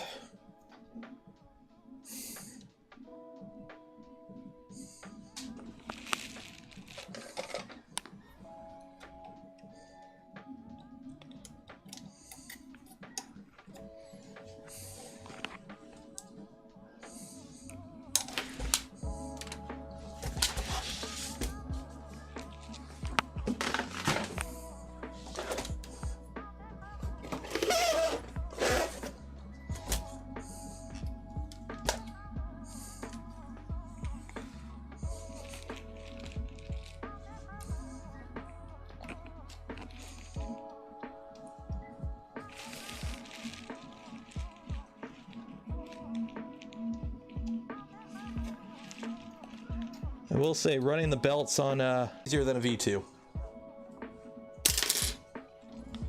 Heck of a lot easier. Oh look, done. One belt done.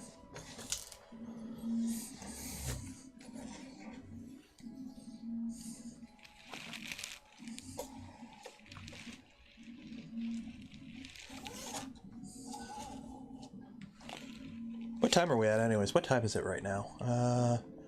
Shit, 9:30.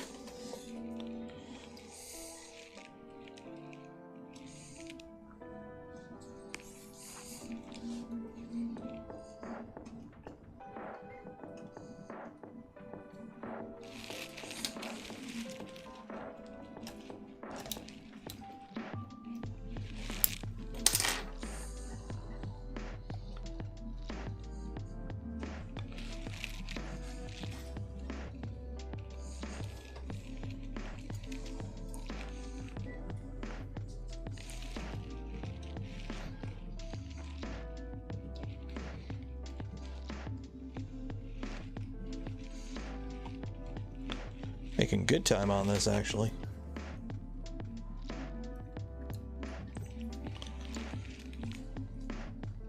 Hey, look, we're done that side too. Okay, cool. So now we need to feed these belts through. Easy peasy, lemon squeezy.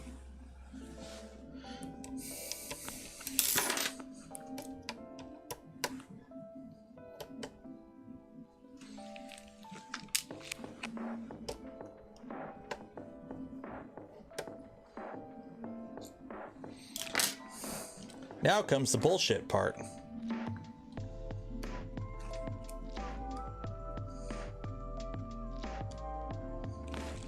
Where you need to like force a belt through a hole that it really doesn't want to go through.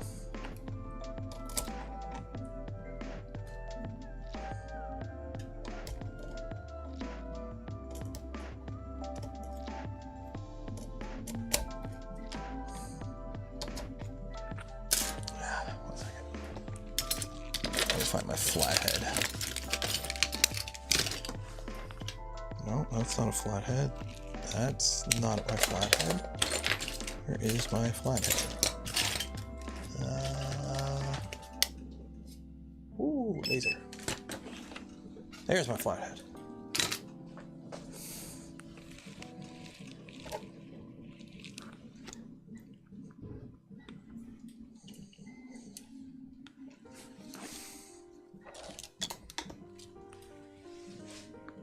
Okay.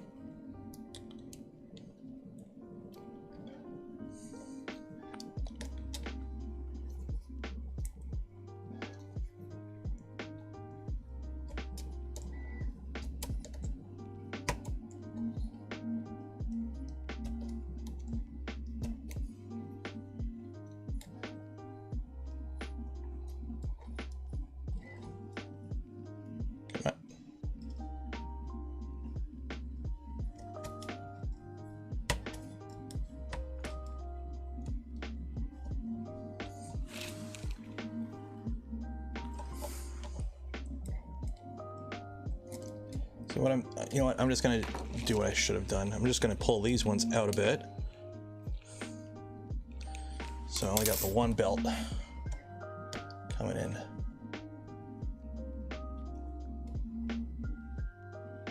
There we go.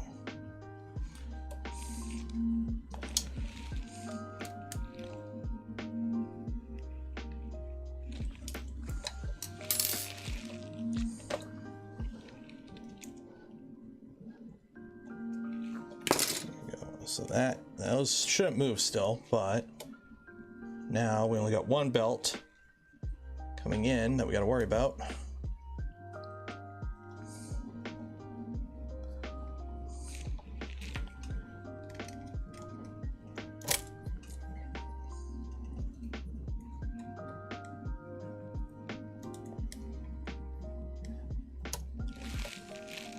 Get in your hole.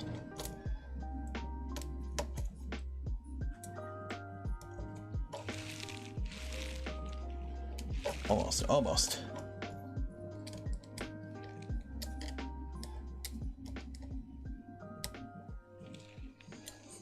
Yeah, almost. Come on.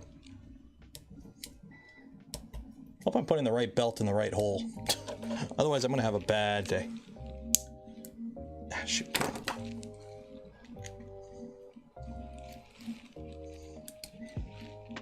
Haha, got it. Okay, one.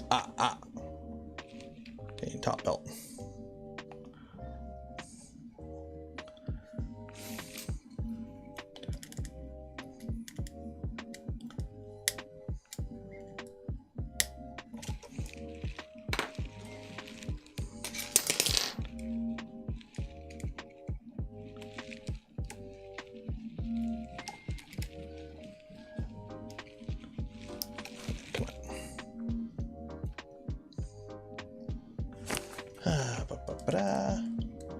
How you guys doing? Everyone having fun?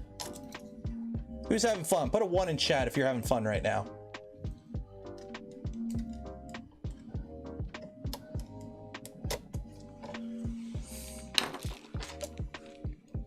Should look over. I should see a sea of 1s in chat right now. There we go. Look at everyone having fun.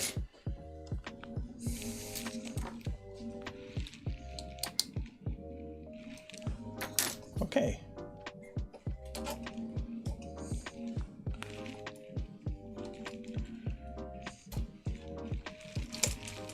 So now we gotta make sure the belts are actually running on the bearings correctly.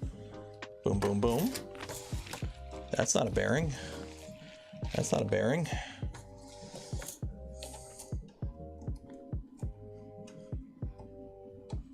Okay. There we go. 42. M36s. Ooh. Do I have M26s? M26. Ooh. Well, you're gonna get whatever these sizes are because that's all I got.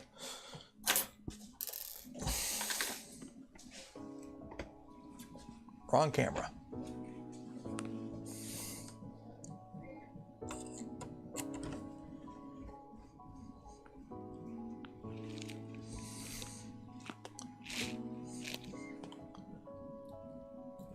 So does chat engagement like that net stream more revenue?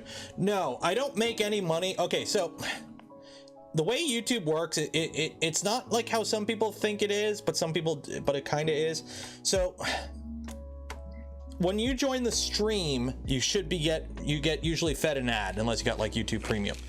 I make money off of that, and then I make money anytime somebody super chats, like somebody's about to do right now. So I'll make money off of that. But once you're actually in the stream and watching, unless I hit the button that plays an ad, which I don't do, you chatting away, it doesn't make me any money. I don't make any money off that.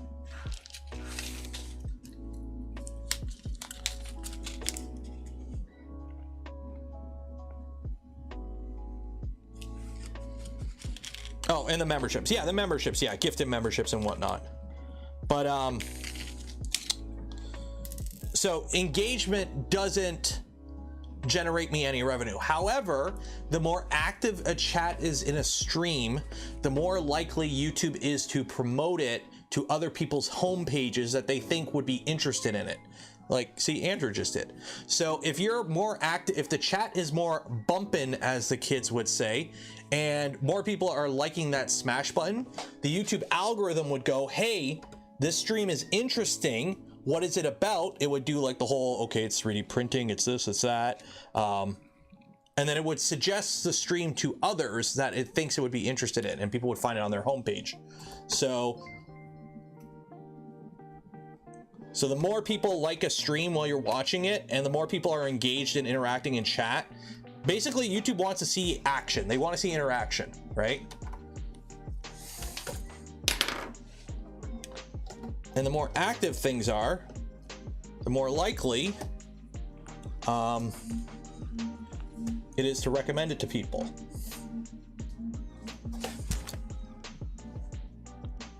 And that one's good, that one's good. That one's good, that one's good.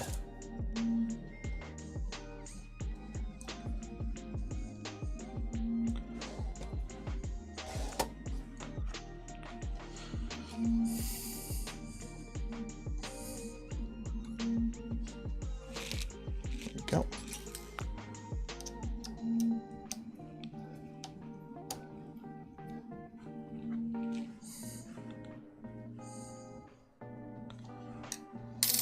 There we go. Okay. Yeah, you get one of those every month. Basically, if you're a channel member, it'll pop up. You get like a incredible DIY, $1. Cheers. And Chris, thank you for becoming a member. But yeah, every month on your like sub or membership anniversary, you get like one highlighted chat. Okay. So there we go. So we've got that tone. Less is more. Certain types of thread locker can be in brittle ABS plastic. Yeah. Ooh, wrong button. Okay, so yeah, be careful with thread locker. I usually don't put thread locker on these. It says you should. I don't. I just tighten my screws to spec. But you gotta be careful because some of it can weaken your plastic. So I just tighten my screws to spec and call it a day. What is spec? I don't know. There's a chart somewhere. I just kind of got used to it over time. Okay, and you're gonna have to trim your belt. So if you want to know about tuning, you could do that. I really don't care. I just kind of eyeball my tuning. So tighten it as much as you can by hand, lock it down in place, and then walk it in using your knobs. Approximately 1 ooga dugga. Exactly. And then we trim the excess, so hopefully you never have to undo it again. You guys ready for a super pro tip? If your gantry is all belted up and you've got it trimmed flush, which you have to on this one pretty much, and you need to do maintenance on this, okay? Oh my God, it's a super pain in the butt. You can't put the belts back in, okay? What do? Take off your X and Y idlers. Loosen your belt as much as you can here. Take off your front idlers and just let them like slide back a bit. Like undo the front screw and loosen the second screw and just let them slide in a bit. And then you can take this off, you could do whatever. And then when you need to retension it, you just kind of like shove them forward and put the screw in by hand. So there you go.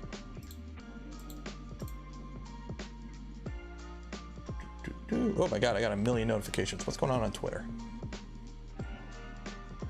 Oh yeah, Grant's poor Grant.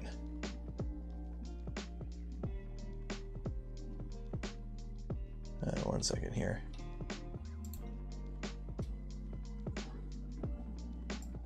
Oh, poor Grant. Yeah, this was his final outcome. Ugh. That sucks. Yeah, he's definitely got issues with that tool head. He's got a lemon. Oof, that sucks. That sucks. Oh well, it is what it is.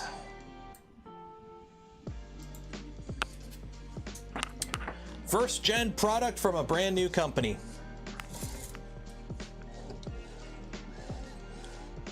Okay, so I'm not going to tighten these up till later. Just because I don't know, it's easier to move it around. I don't want to. Yeah, we'll tighten them up a bit. 2, 3.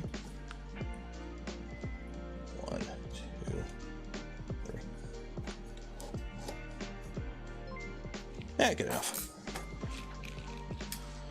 The company doesn't stand behind their product. I don't know. The problem is they did send him stuff. Like, I'm assuming they'll take care of them. It's just he's been dealing with a lemon machine for a while, so they sent him parts to try and fix it, and it didn't seem to work. And like, he had issues. Remember how when I had to take mine apart, there's like all those little itty bitty screws? Well, he had one of the screws strip on him, so he had to go in there with a Dremel and cut a slot in it. Like, basically it's just a pain in the butt. They're not meant to be easily user served. Like the tool head in this, okay, it uses like, oh, okay, hey, I just, I broke something, I'll just swap it, right? They use these like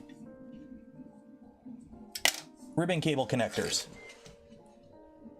Okay, like they use these like 10 by 10 or 5 by 5 like super custom connectors for like the fan.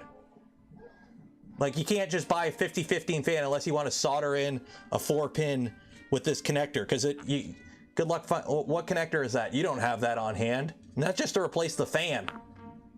That's just the fan. And all the ones in the P1P use this connector on the tool head. Like, it's just a fan. Why you got to use that fancy connector?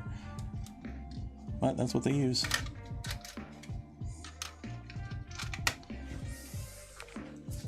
Just splice the wires. Well, yeah. What if you broke the connector though? What if the connector is broken? Can't just, you gotta, what connector is that? I'm sure you could buy it, but it ain't just the JST like everyone else uses. It's their own thing. They found it in the DJI spare parts bin, that's why. Okay. Oh, look, he's got a little wheelbarrow now. Okay, print bed. We're not doing that right now. Because I can't. I don't have a thermistor.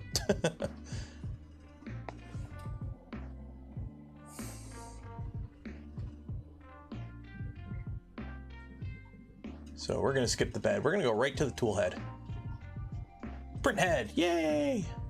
So look at all this that we can skip because we're using an LGX. So that goes there. And I think I just bolt that in.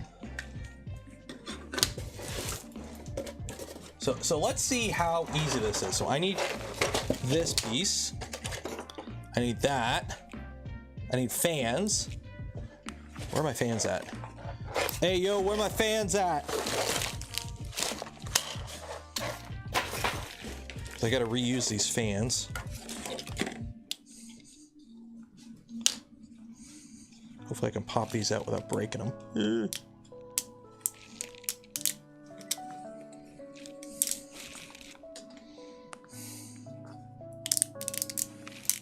Don't break, don't break, don't break, don't break. Okay, good. Whew. GD Stein, 24 volt, 6 amp. Sweet. And, oh, this kit comes with a upgraded fan that I need.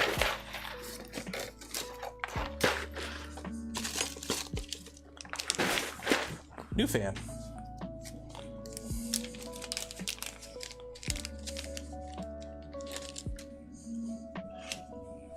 So I'm trying to remember here, because I don't think there's any heat sets I gotta worry about here.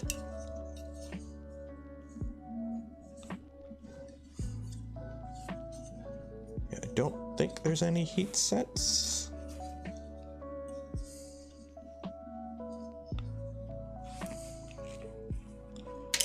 Okay, so I gotta put this one in first. So let's see how it recommends all this goes in. Okay, so ignore all that, because I don't have to do any of that. Oh, I gotta put a nut in here. I got to put a nut in here. Where's me nut? Not that nut. Nut.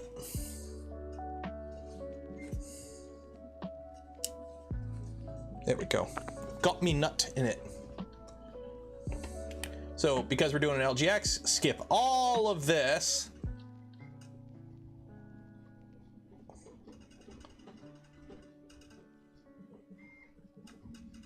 Okay, fans. The RC blows. Okay, so orient the fan in such a way that the fan blows down. Cool. Okay. So that goes in here.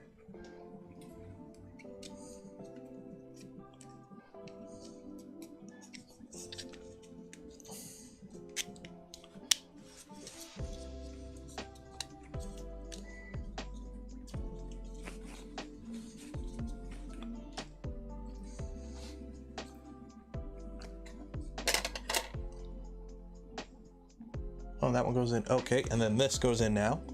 So that's in the bottom.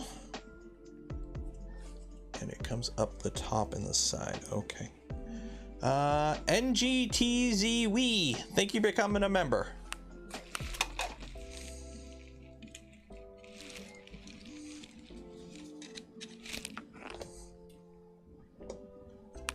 So you go in here. And then this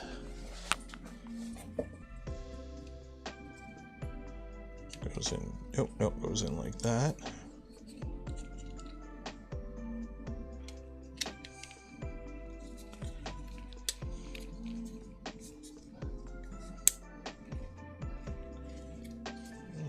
I hope I didn't break anything.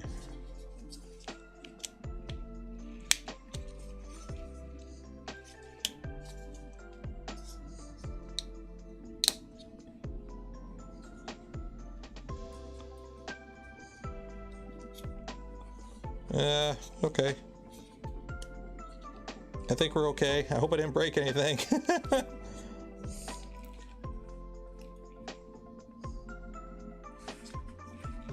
Okay, well, those are that. Get your Revo on.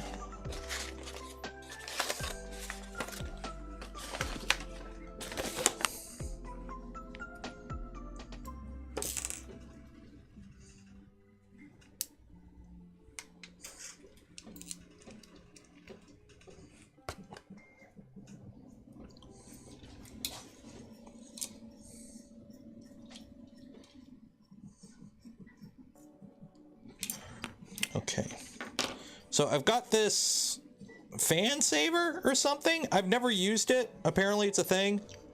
It protects your fan.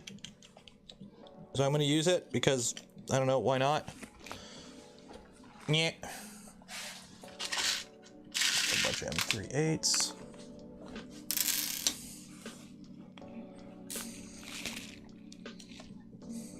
Hey, Steve's back. Hi, Steve.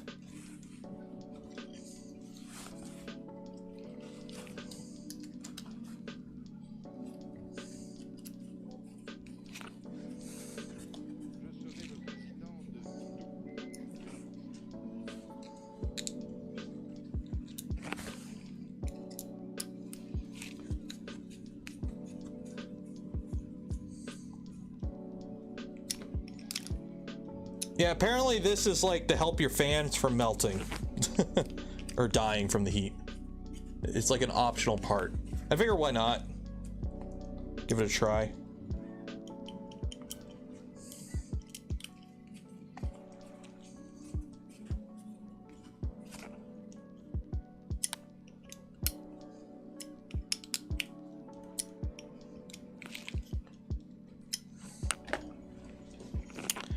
Okay, so this goes into here, I bet.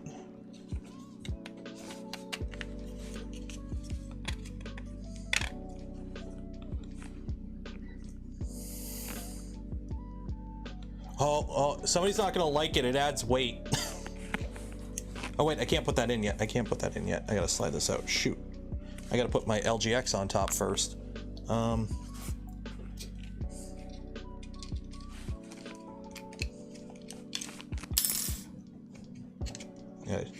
I gotta mount my extruder.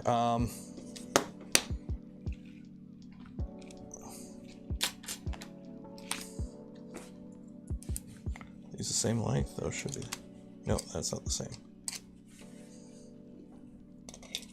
Boop.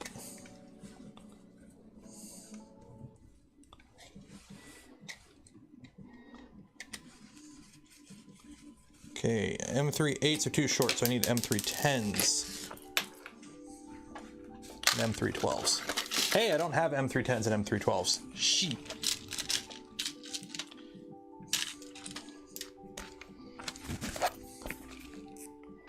There we go.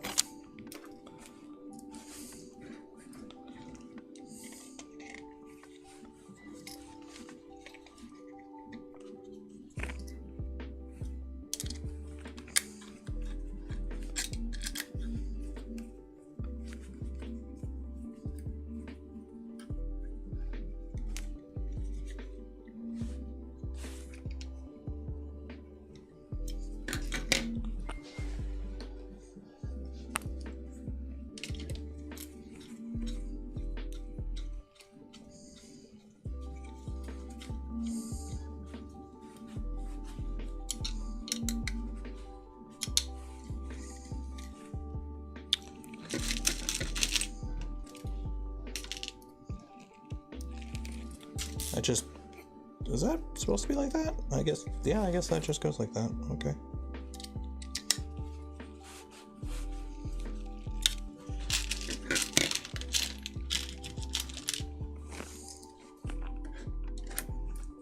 Oh, that's too short.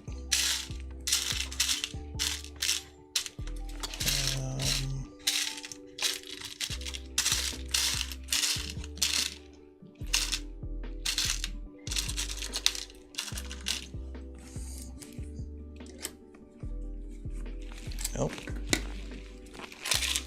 What length is this? What length is this? Do I need 16? Yeah, I need 16.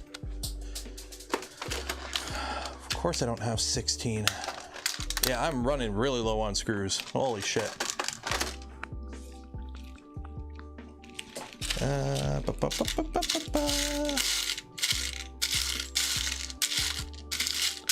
Well, what size are you?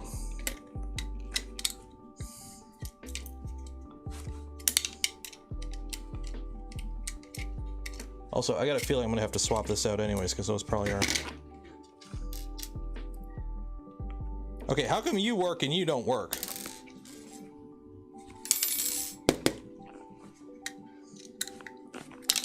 What's going on here? One screw's the same length as the other and one doesn't work.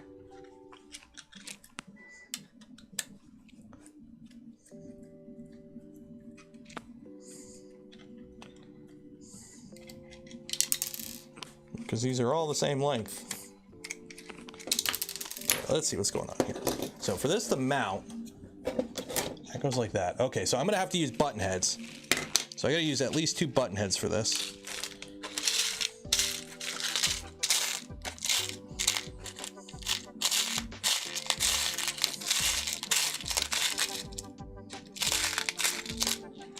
One.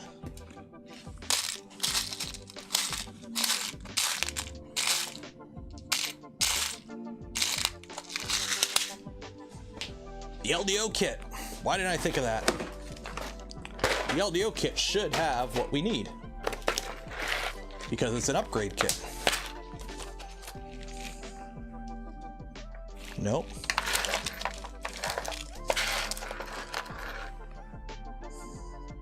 Nope. This isn't the LDO upgrade kit. I grabbed the wrong kit. Where's the LDO upgrade kit? Here's the LDO upgrade.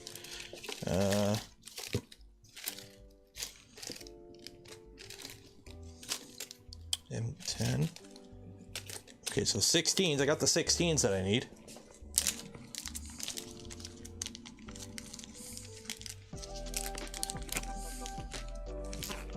There we go. Now I need that Allen key that I put somewhere that I can't remember where I put and it's gone. Shit, there it is. Okay. Why would you not make these the same length? Why? Why would you make that stupidly long? That's probably gonna be too long. That probably ain't gonna work.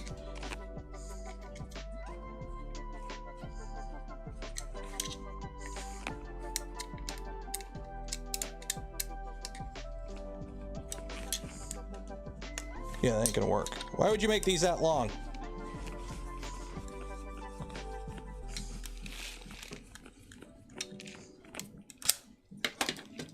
Sixteens aren't gonna work.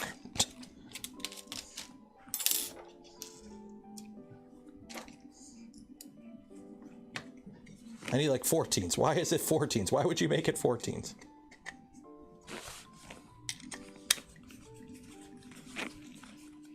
Yeah, that one doesn't engage. This one engages.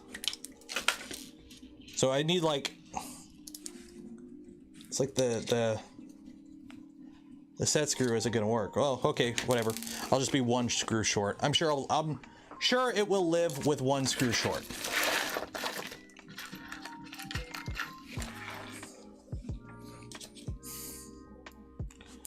I'm sure 1 screw will not break.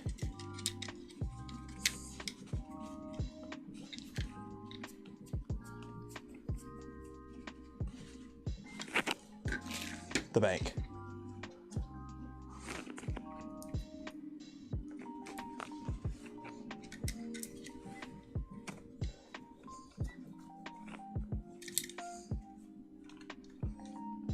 Okay, let me go take a look. See what we got. I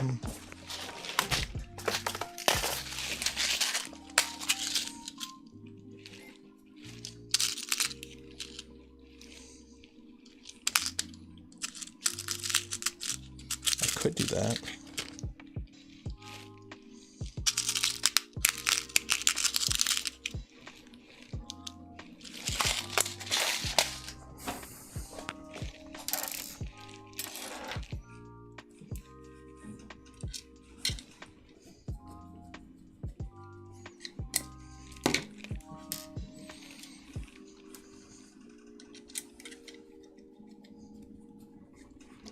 There we go. Okay, so to make this work, we've got two M12 button heads, one M12 socket head that happens to work, and then one M12 countersunk.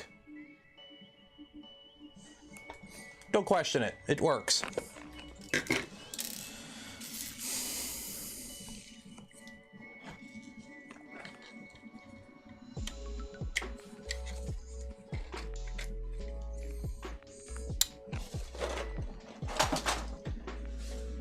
And here is our mini afterburner, or mini stealth burner.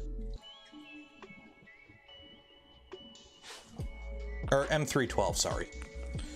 Okay.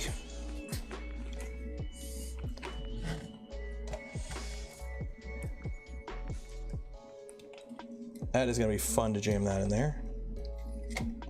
And you just kind of go there, right? Yeah.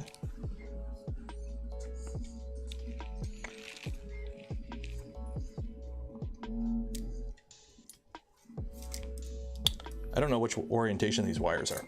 I gotta figure out the color for these. Okay, so I'm assuming we use these big long boys for the front.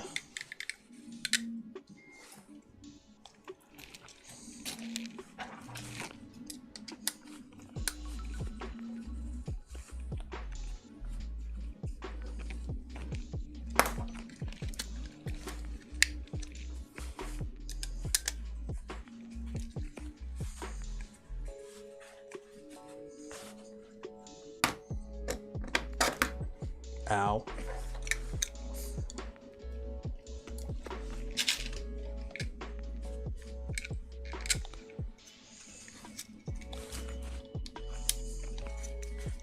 What time are we at right now? We're at 10:10. I think we're pretty much nearing a good point to end it. You're gonna make me put the screw all the way through, aren't you? Where's my electric? Where's my electric? Aha! Onward! You got the wrong size bit.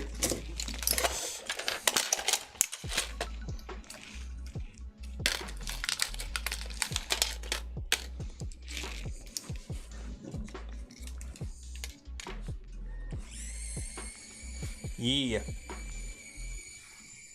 Science.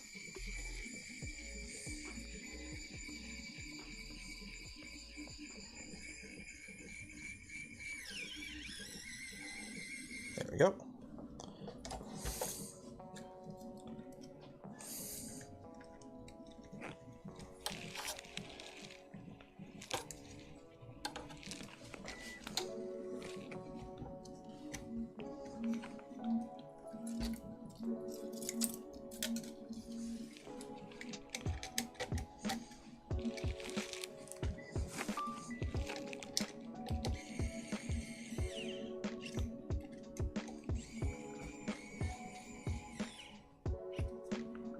Okay. Ramon Online gifted 1 community membership. Cheers. How many Revos do I have? Yes. 1, 2, 3, 4. Is the other one 5, 6? I got 6 right now. 6 installed in printers. And then I think I got parts to build a 7th if I wanted to. I also have like obsidian nozzles everywhere. I got one right here. They're all 0.6 though, which you kind of want with obsidian anyways.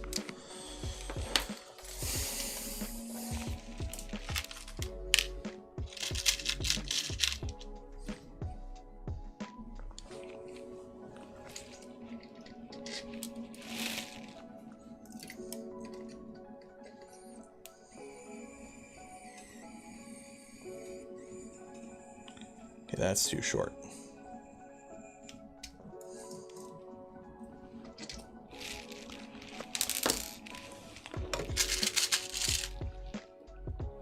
How long do I need for that one? Okay, let's see here. So that goes in there. We skipped all that because we had to skip. We could skip all that, skip all that, skip all that, put that in, skip all that. There you go. There's all that. There's all your supported hot ends. Even the Creality for some reason. That's that. That's it. Oh, we didn't put a Bowden tube in it. Shit. Well, I got to take it all apart anyways. I got to take it all apart anyways because I don't have the. I got to do all the wiring because it's all too short. What is that? M316?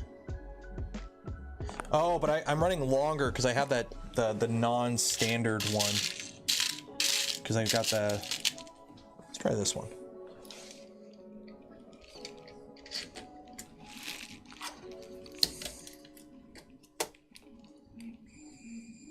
Yeah. There we go. Yeah, I don't have a bone tube in it, but that's because I gotta. These wires are all too short, I think, or something. I don't know. I want to take it apart anyways. Because I want to do all the wiring in one stream. So, so this guy, I think I got to put on.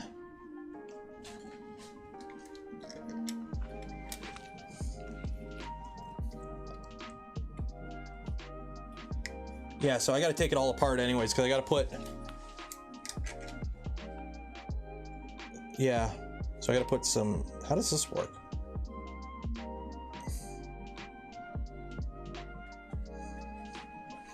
Yeah, because we got to put a back part on here so that we can mount the stuff for the Picobilical.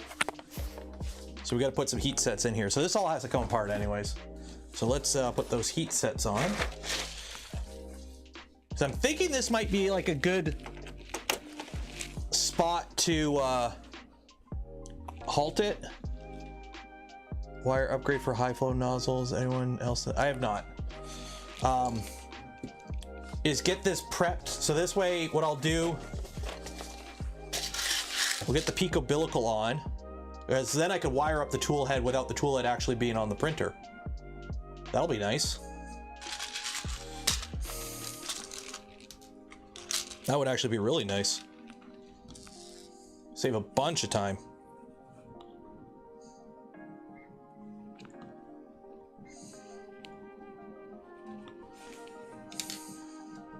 Just wire it up without it being on the printer.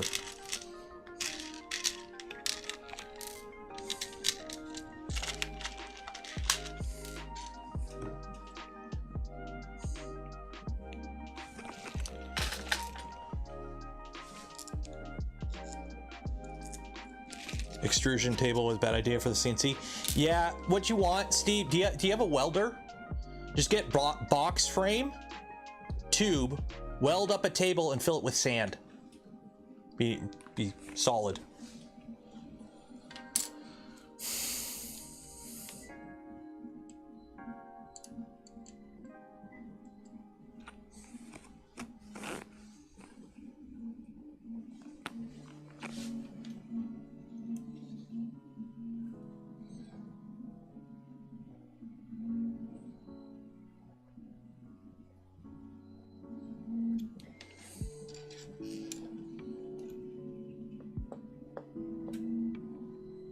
Oh, that's hot. That is, ooh, that was dangerous. There we go. I'm assuming I put some in the other end too.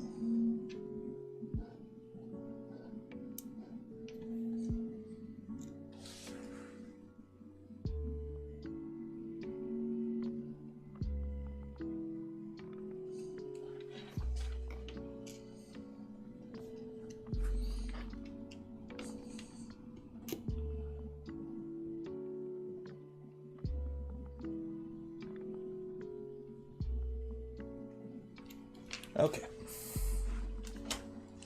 I'll be welding up a box seal for a different project. You know which one? Oh, I'm well aware, Steve. I am well aware.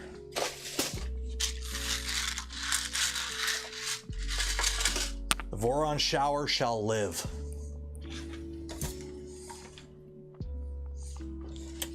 Okay, let's take this apart now.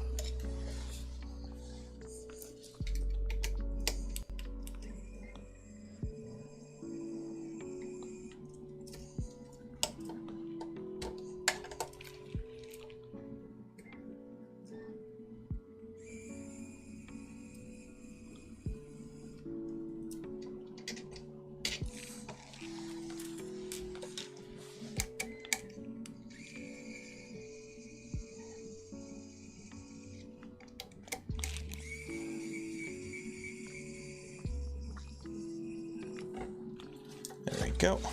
Oh, it's so much easier to remove the tool head on this versus how it used to be back in the day. Oh, so much nicer.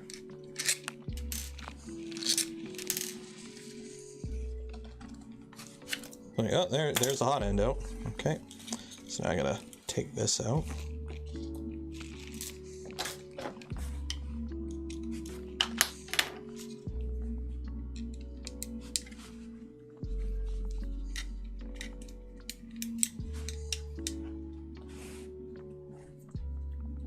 Need to make a heat set, Jake? I've never really had a need for it. I've had no issues doing heat sets by hand. I've always done them by hand. It's never been an issue. And saves me desk space, at least. Like, I know if some people find it helpful, and I'm not saying, I'm not like, oh, you don't need to use it. No, if you need to find it handy, use it, but...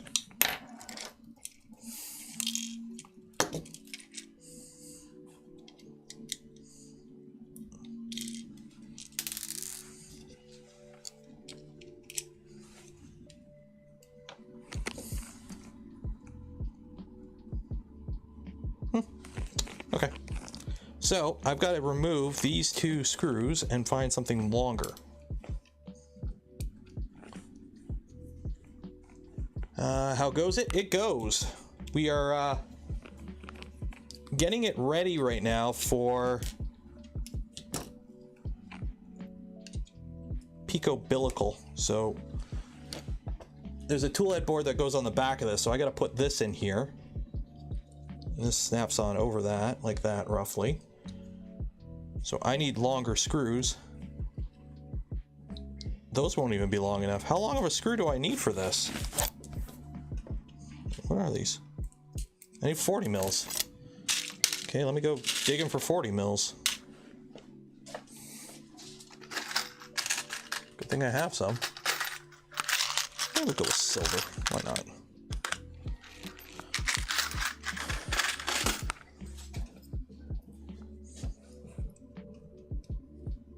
Hopefully that bites it.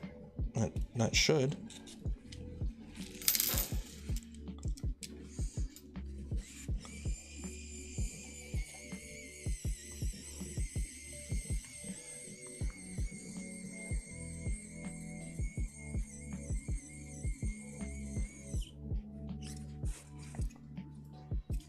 Okay.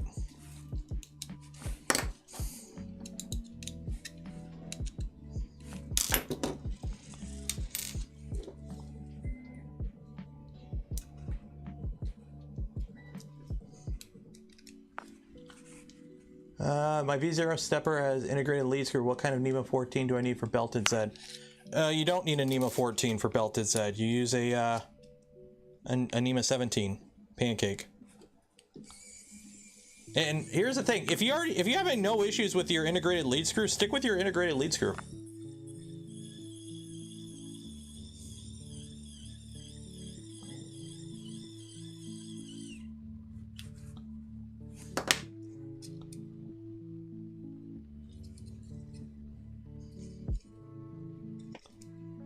Okay, so that's that. So now we can mount the Picobilical board on the back of that. Let me grab that right here.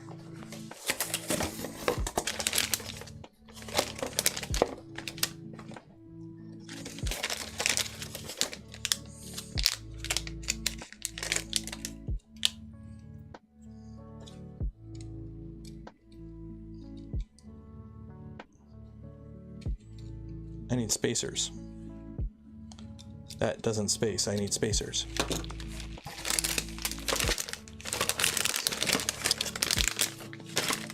Why didn't I think of spacers?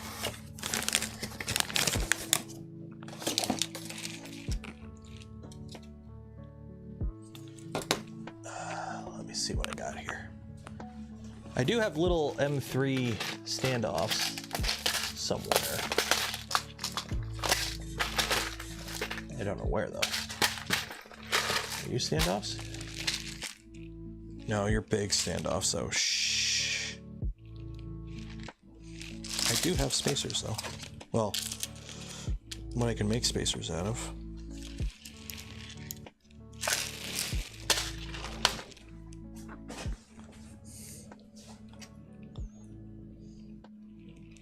That'll work. That'll work.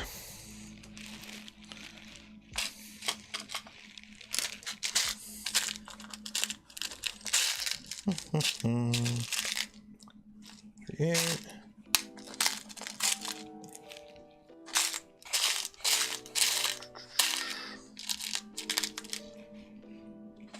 There we go. M3 washers.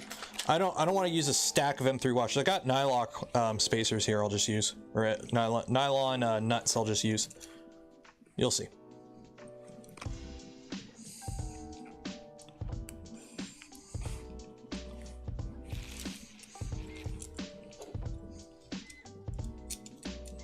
Yeah, that'll work. Where'd I put the other one? Yeah.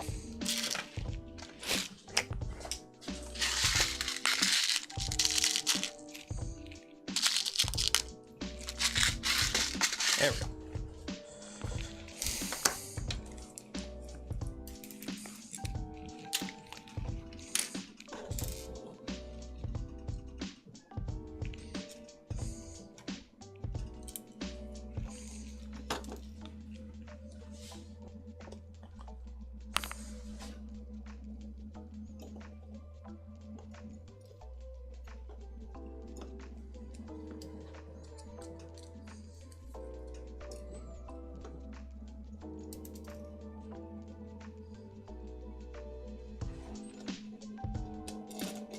Oh, bloody hell. I'm great with hand-eye coordination, by the way, in case you didn't realize. It's the best in the world.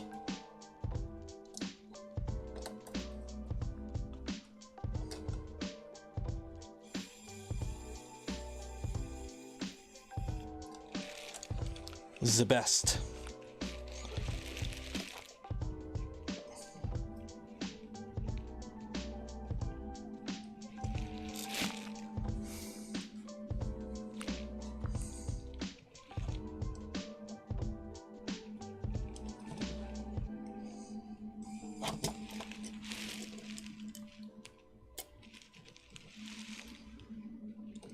There we go.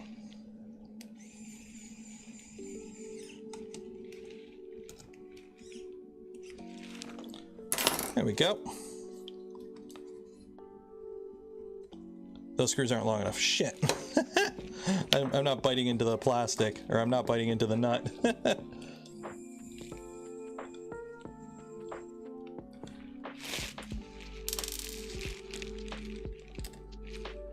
Actually, that might be too long. No, that'll work.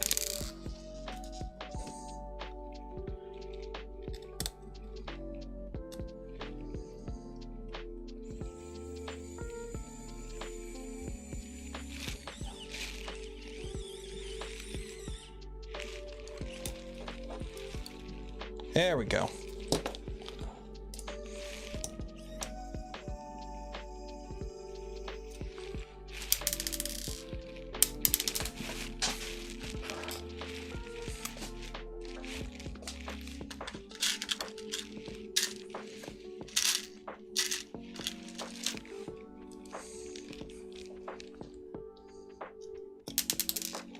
So used to using the LGT store screwdriver with the good magnet on it. Like, wait a minute, these magnets suck.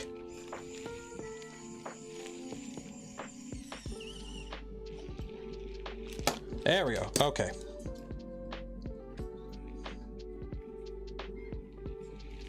There we go.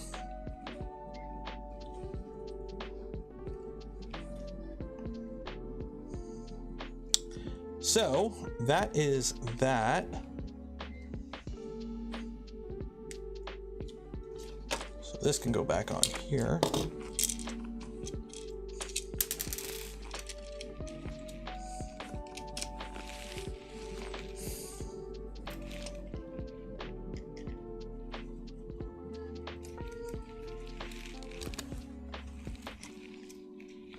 Oh, bloody hell, really? I need a flathead. That's too long. That don't fit. That don't fit. Oh wait, no it does. No it doesn't.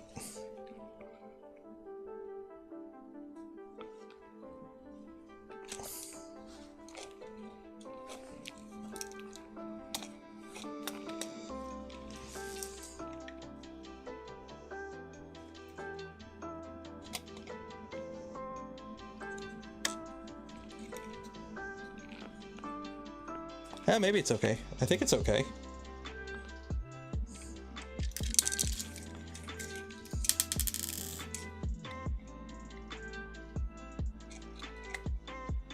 Is it okay? I don't know. Is that... I don't know if that's hitting.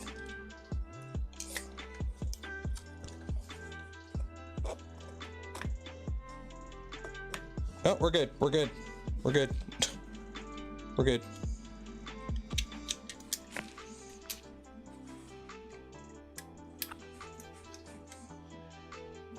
Yeah, the PCB is for the umbilical.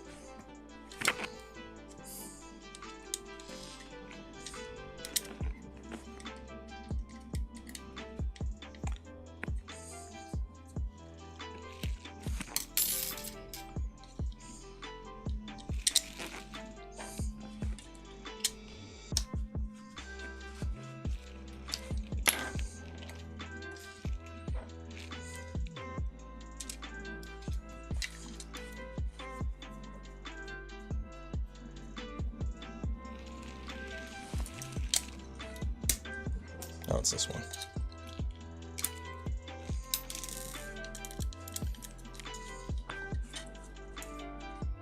There we go. Okay.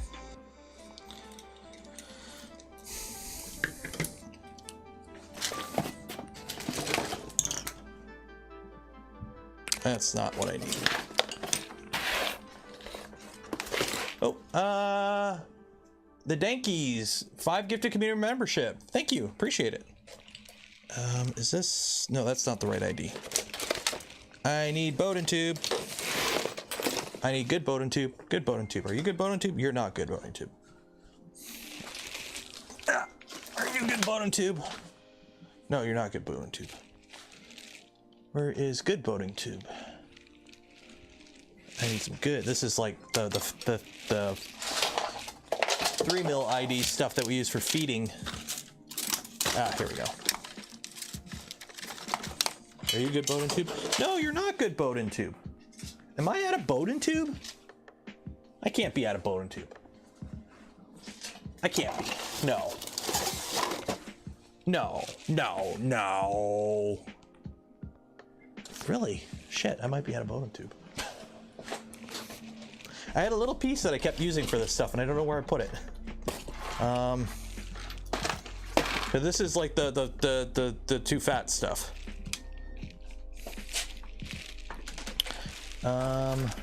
No, your filament. Oh, there we go.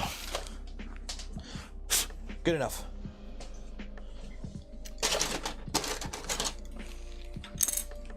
Okay.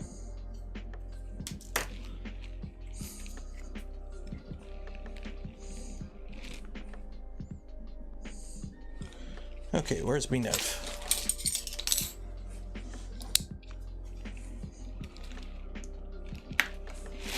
The LDO kit didn't come with Bowden tube.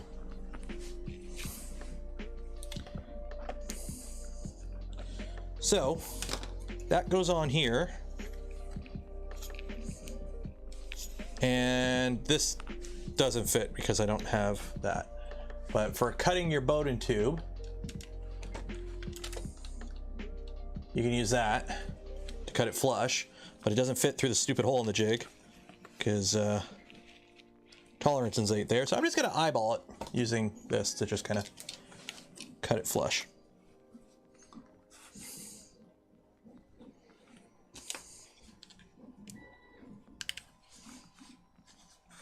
That ain't gonna work.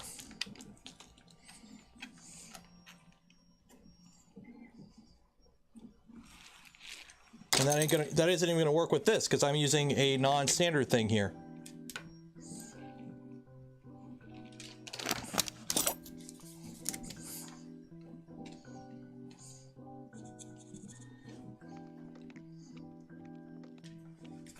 So I'm not using a standard.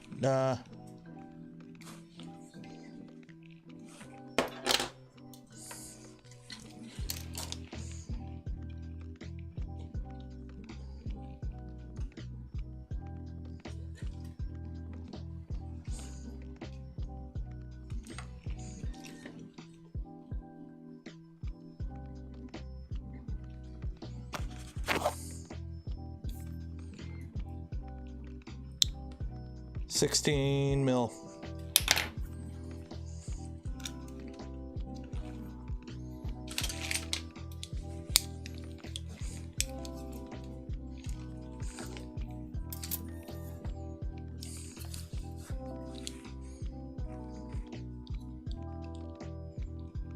Okay, I'm just going to trim that right there, make it easier to work with.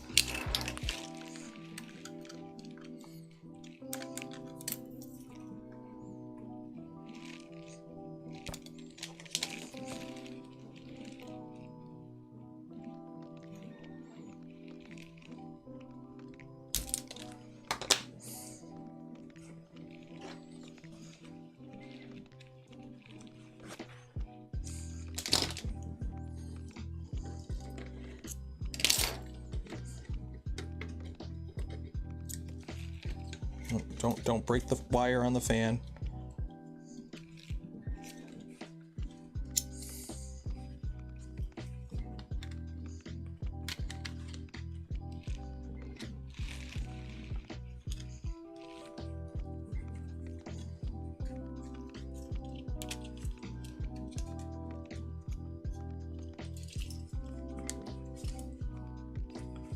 Okay, so I am how long?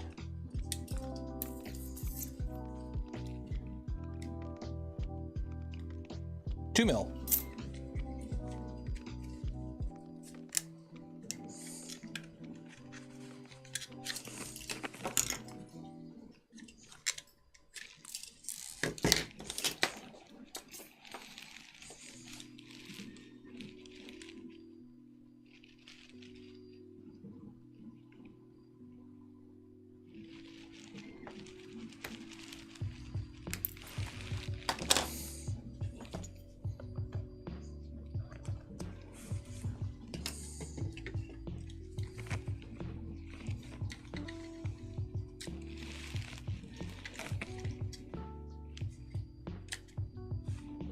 There we go. Nice. So now I should be able to wire up the entire tool head because everything, I could do it just right here without having to mount it, and then we could put it in after. Because like the motor just goes there. The hot end will go this way because it literally just plugs into there. This thermistor goes here. Yeah. Easy peasy. But I'm not going to do that right now. Let's get rid of all this excess because this is stupid and annoying. Because I'm going to do that on the next stream because it just makes it easier to you wire. I'll save this wire for something else.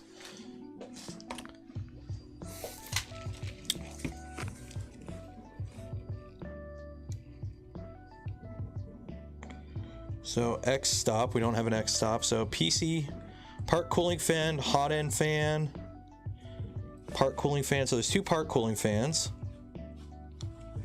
Oh man, I might not have to even do any soldering. Nice. Hot end fan goes right there. Boop. Nice. Yeah, so that's nice. You can keep everything. Like you just do all your wiring on this, make it look nice and tight and pretty, and then you mount it on after. So that's really nice. That is really nice. So I live in Canada, eh? Speaking of time, we got 20 minutes left. I'm gonna go get a drinky drink. I'll be back in a minute. Baby's in charge while I'm gone.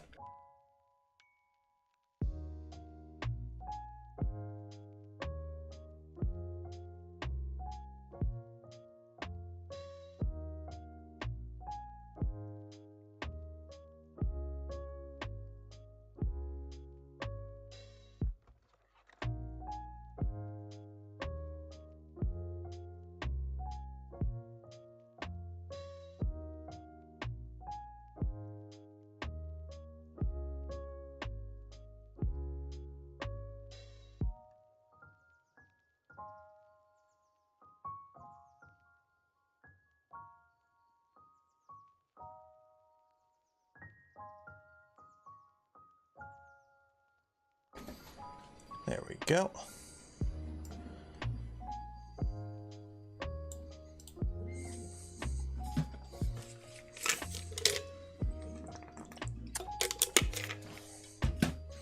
I gotta figure out what I'm doing with this. I have this, I got it at Earth. It's a, what is this? It's a Duet 3 expansion board PCB coaster. Basically, it's the actual PCB, but there's nothing on it, obviously.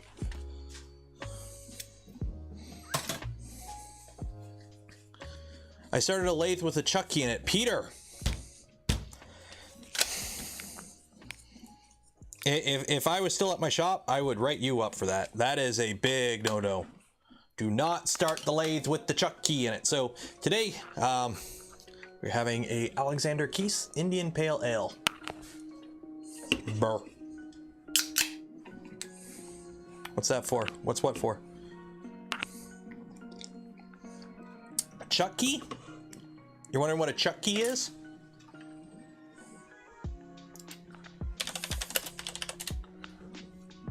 It's this. So there's different kinds of chuck keys, okay? You're probably familiar with the ones you use for your drill, okay? But on a lathe, okay, you have, these are little itty bitty lathes, but then you got these big honking guys, right? So you got lathes like this, where the chuck key, the T handle, is like this long, and it's a T, right? So you put it in and you do this to tighten the chuck on your lathe, and it holds your workpiece, right?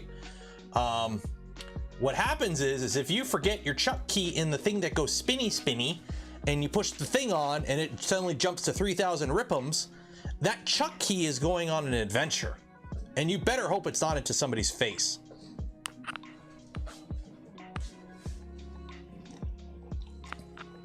Because if it is, you're gonna have a bad time.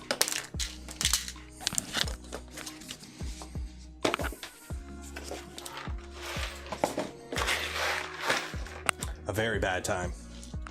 A very not so fun good time.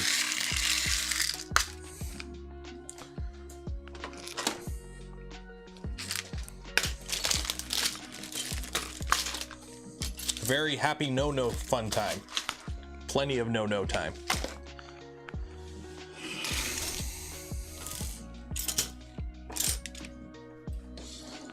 Okay, I'm gonna put this on here just so I don't lose it for now. I highly doubt I'm gonna lose a tool head, but stranger things have happened.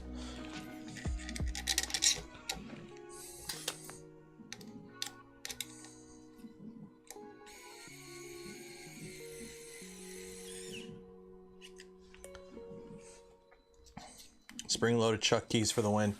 Yeah, but what'll end up happening is somebody will get annoyed with the spring and disable it or take it out. The amount of safety overrides that get overridden in tool shops is a lot more than you would want.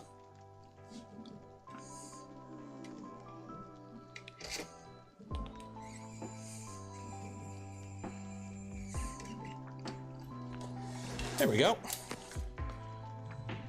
Would you look at that? It's starting to look like a printer. So I got to figure out what to do with this bed, because it doesn't have a thermistor, because it's like an early prototype. It's got a little hole there. Well, figure it out. message Jason, see what he says.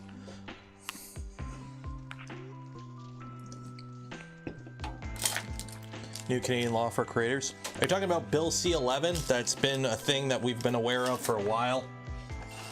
Oop. Yeah, I did unplug it. Good.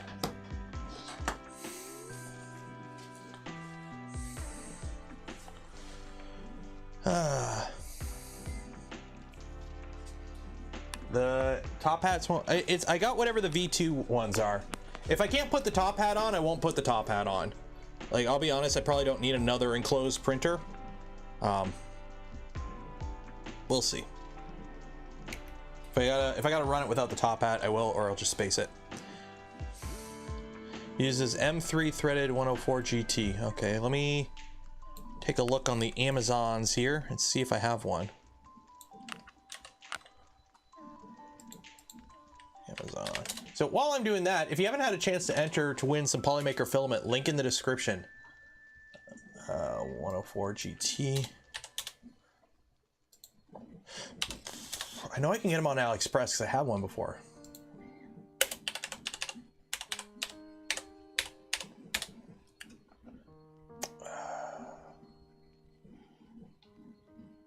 Let me just try M3 thermistor, maybe? 3 thermistor.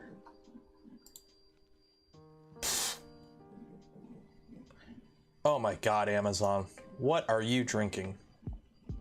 Yeah, I can get one for 20 bucks on Amazon.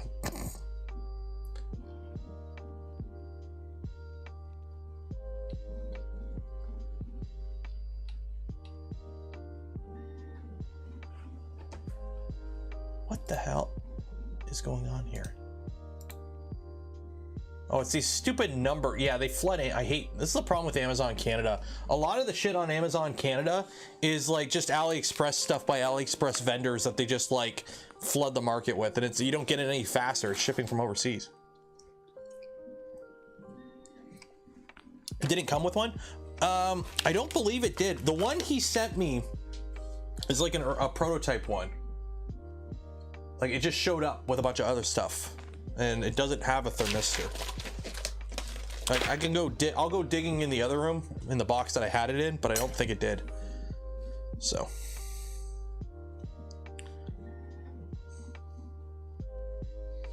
what's the PO box? If you type ! PO box, it'll be there. Because I don't think we're gonna be working on this next week, because next Tuesday I've got an unboxing to do, so we won't be touching the rat rig next week.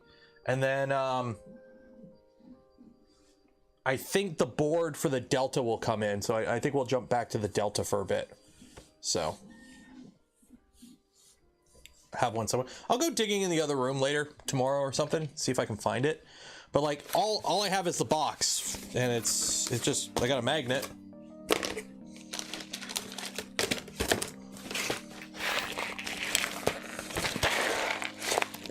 I think, yeah, this is all.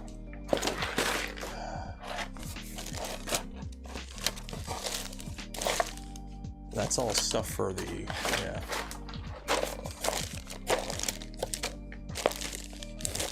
That's a regular thermistor.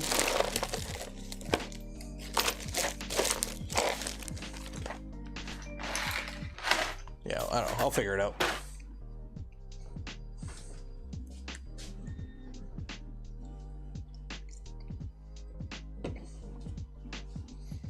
Would you use 100? Oh, I got, if I could just, you know, I got glass bead thermistors. I could just bolt to it if I really wanted to. Or Captain Tape, but I'd rather not Captain Tape one on.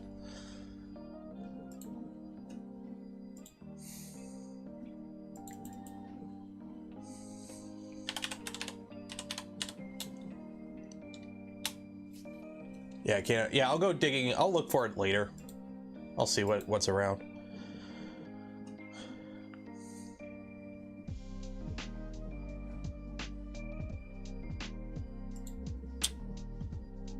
How to get LDO has them, so you'd have to find an LTO reseller in your area. The funny thing is, I have one of those M3 screw-in ones, and I think it's in this bed. I think this bed has one. Is it still in there? I might still be in there too. Yeah. Yeah, it's over there. Yeah, I still have it. Yeah, I think I cut it off though. It stopped working. Why won't the video let me fast forward? Because you're watching right now. You can't fast forward into the future. M3 screws thermistor. Okay, let me check here. M3 screw thermistor.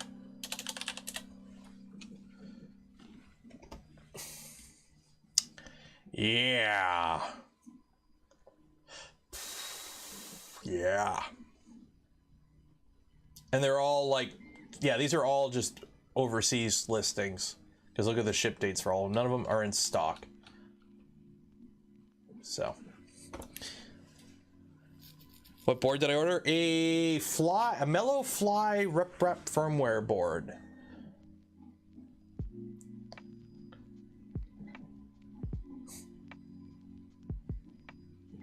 Yeah, I hate anytime I'm on Amazon and it's like the store is just capital letters, a bunch of random stuff. It's annoying. On AliExpress. Well, yeah, I could get it on AliExpress, but it's not going to get here for like 3 weeks to 3 months. That's the problem.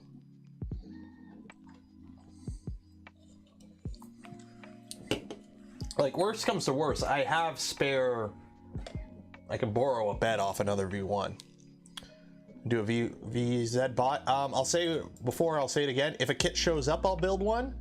But I'm not gonna go. I can't go. Like, I just can't afford buying a full kit just for a build series.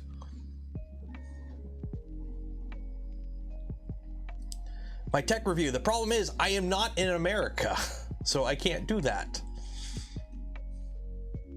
So I'll go dig it in there. I'm sure I'll find something, or I'll just talk to Jason. He'll just send me one. We'll figure it out.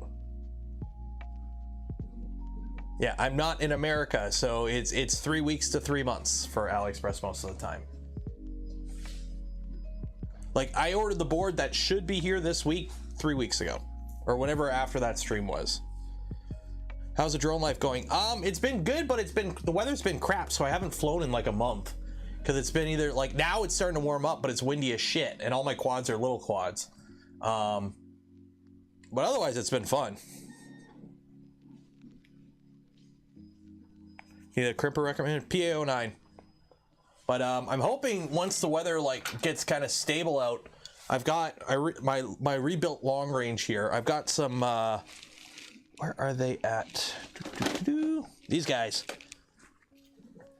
So these are GMB 4S 1100 milliamp hour high volt batteries.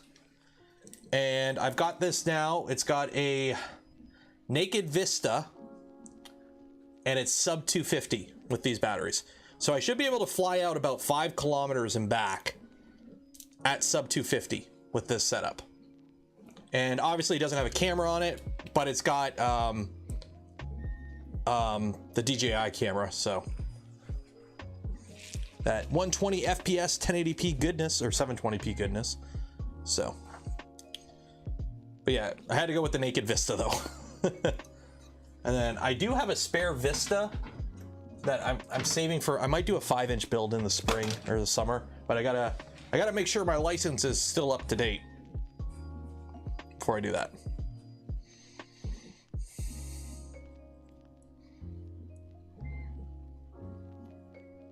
Cool. Buy a dog sled. I know. You know what? They have to fight off all those polar bears, because you know we have so many polar bears where we are in my igloo that I could see Detroit from.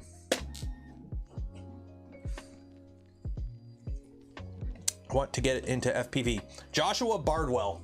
Go watch him on YouTube.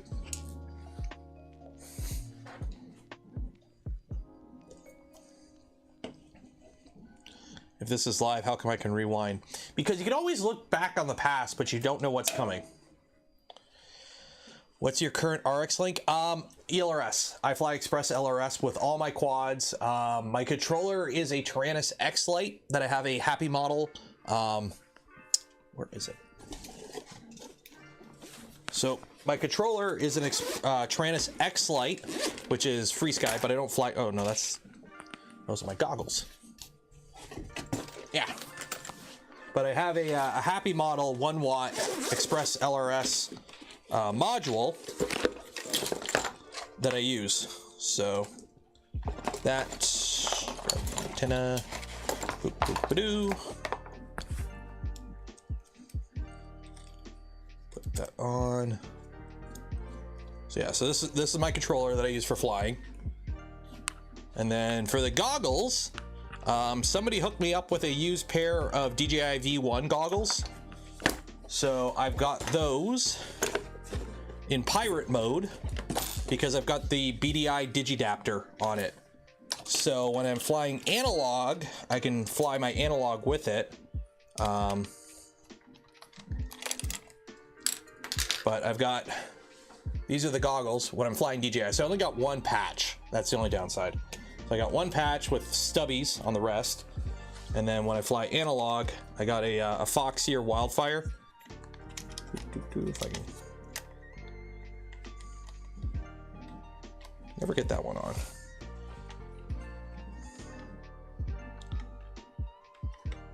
There we go. I just put these on like that. That goes there. And that.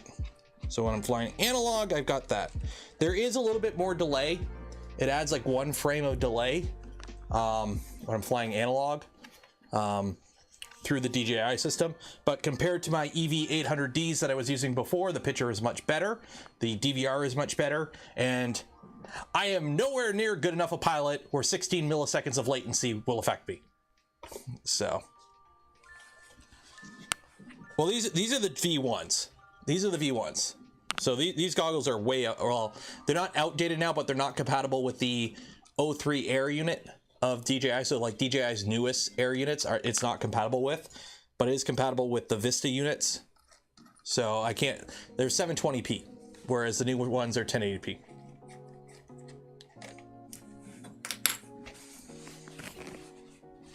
And then I got the fat straps on them on recommendation. So it's good enough. Like I can't really complain. Like pretty much everything I use except for I've only bought in 2 quads. Everything else is used or was on sale or something.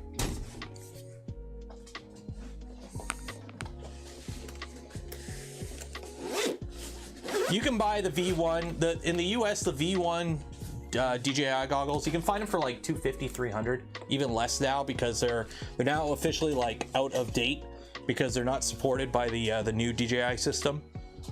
So they're like out of date. The V2 goggles, you could still use everything with them at just lower resolution. And then the goggles 2 are the new ones, but they're like $1,000 in Canada.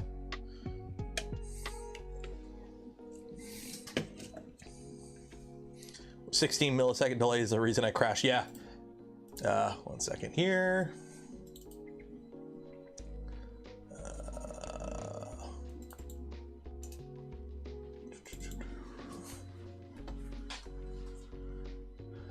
Yeah. So 16 milliseconds of latency was not going to save me from this. So flying and flying. I'm going to do a power loop into the ground. Yeah. But where is LR4? Yeah. Is this the one? Yeah. So this was the, I think this was my 2 I flew out almost like 3 kilometers with this. So this is what I see in the DJI goggles.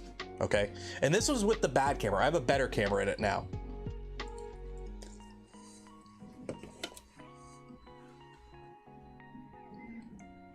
This is why the problem with flying in where I live, it's all flat, boring farm field. There's like nothing out here. It's just flat, boring farm field.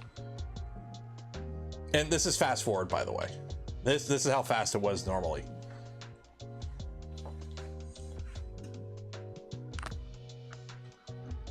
So the goal is, see this windmill out there? Pause. This windmill out there. If I fly out to here and touch these trees, that's 4 kilometers. That's what I want to try next time. But this was like just under 3 kilometers.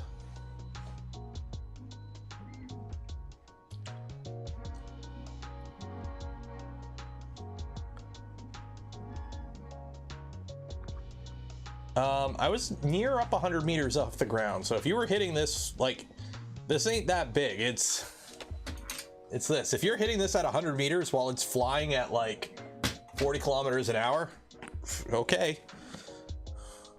Get a wing. The problem is I'm trying to stay sub 250 for legal reasons right now up in Canada. You have to get a license if you fly over 250. Which it's not that hard to get the license, just an online test, which I've totally already done, but I still like to stay under 250.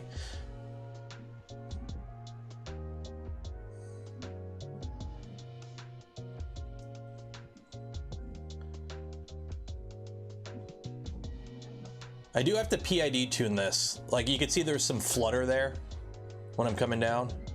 I'm running just the stock rates with Betaflight. I got to put Betaflight 4.4 on it though. That's what I got to put on is Betaflight 4.0 or 4.4 because it's got better return to home, which I really want. So in Canada, I can't fly above 400 feet, which is 133 meters or something like that, which I only have one quad with GPS. So I only have one quad that I even know if I'm flying over that high. And I can't fly, I'm outside of the airport. So that's it. So I can fly wherever basically. As long as I don't fly within, as long as I don't fly close to random people, basically, you're good. Or over like other people's buildings. Yeah, we don't have any, we have none of that remote ID bullshit though. It's also, you're supposed to have a spotter, which I totally had a spotter. You saw the spotter. They were watching everything I was doing. When will Voron design a robotic arm printer? Why would you think Voron would design a robotic arm printer? Why? Have you seen Paramotor? There's a dude who lives near me. Well, I don't know if he lives near me, but in the summer, like on the weekends, there's like a guy paramotoring around. At least I think it's a guy. No! F that. Wave of the future type thing. Why is it the wave of the future? I could go on eBay, buy a Kuka arm, and slap a V6 on it. It's not the wave of the future. Can't Vorons print robotic arms? Pretty much any printer can. Sounds like it. It doesn't. It's you're adding extremely needless complexity for something that doesn't need it. It's like when every now and then somebody comes out with a Core XYZ printer, where you have like just a mass of belts, and it looks like, you know, some eldritch abomination. It's like, no, those don't exist for a reason. Mini drones. Yeah, I've got a Mobula 7 here. These are fun. Little mini drones are fun. We're on tool changer. There's an IDEX. The problem with tool changing is you really want machine components for tool changing, which is really hard to do when you're not allowed to use, we're only allowed to use off-the-shelf stuff. But you know what else is cool? Giving away free filament. So let me pull it up here. Wheel of names. So I'll give you like one more minute. If you haven't entered yet for your chance to win some filament from Polymaker, link in the description. Go enter now if you want a chance.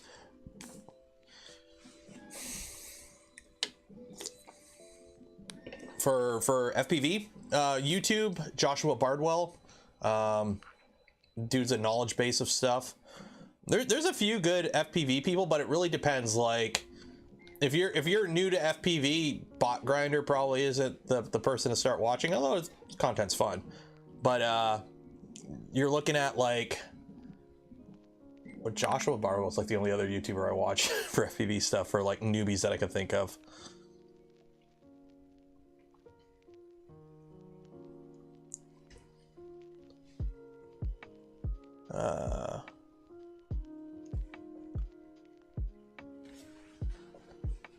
But yeah, it's the thing is, you have to here. Okay, this is a good analogy for those that played EVE Online. Okay, what do people say? Don't fly what you can't afford to lose. FPV is very much like that. If every time you take off with your quad, it could just be gone. just gone. Either you bipped it into the ground and it exploded, or it's stuck up in a tree and you're never getting it back, or just something went wrong and it decided to go fly out into the lake and it's gone. Don't fly what you can't afford to lose. FPV is not a cheap hobby. It can be cheap, but if you suck at flying, it could be very expensive. So, oh, oh, oh, oh, oh, oh. I'm hearing somebody. Oh, hey, buddy. You want to come say hi? Come say hi. Come over here. Come say hi. Over here. Come on. Ah, there you are.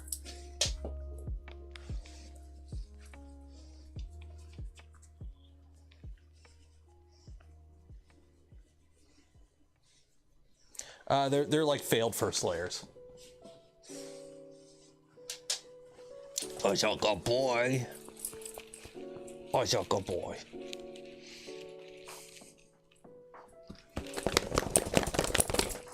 You a good boy?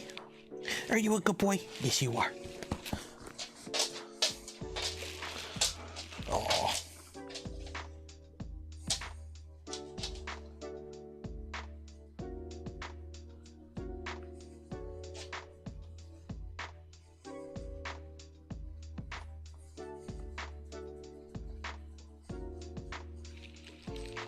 You a good boy?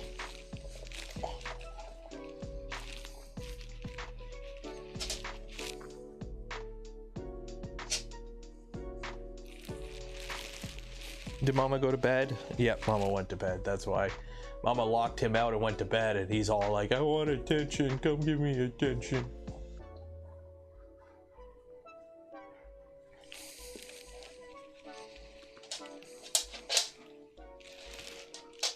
Okay, are you just gonna wait for me? Good boy. I'm trying to work here, buddy.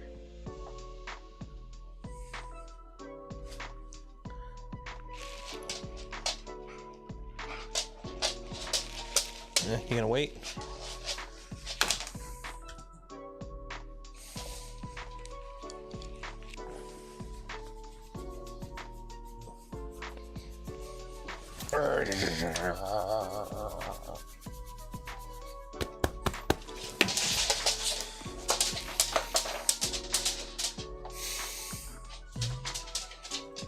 Crazy dog.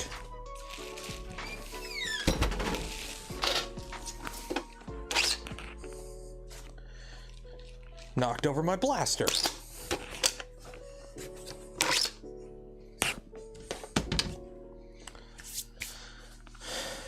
Okay. Well, I hope you had your chance to enter, because you don't get a distraction like that often. Let's pull that up. He is actually 11 next week. He's a Shepherd Husky. Mostly Shepherd, but like I think he's like a quarter or half Husky, or like a fifth or so. I don't know. He's more Husky. He's more Shepherd than Husky, but he's a Shepherd Husky.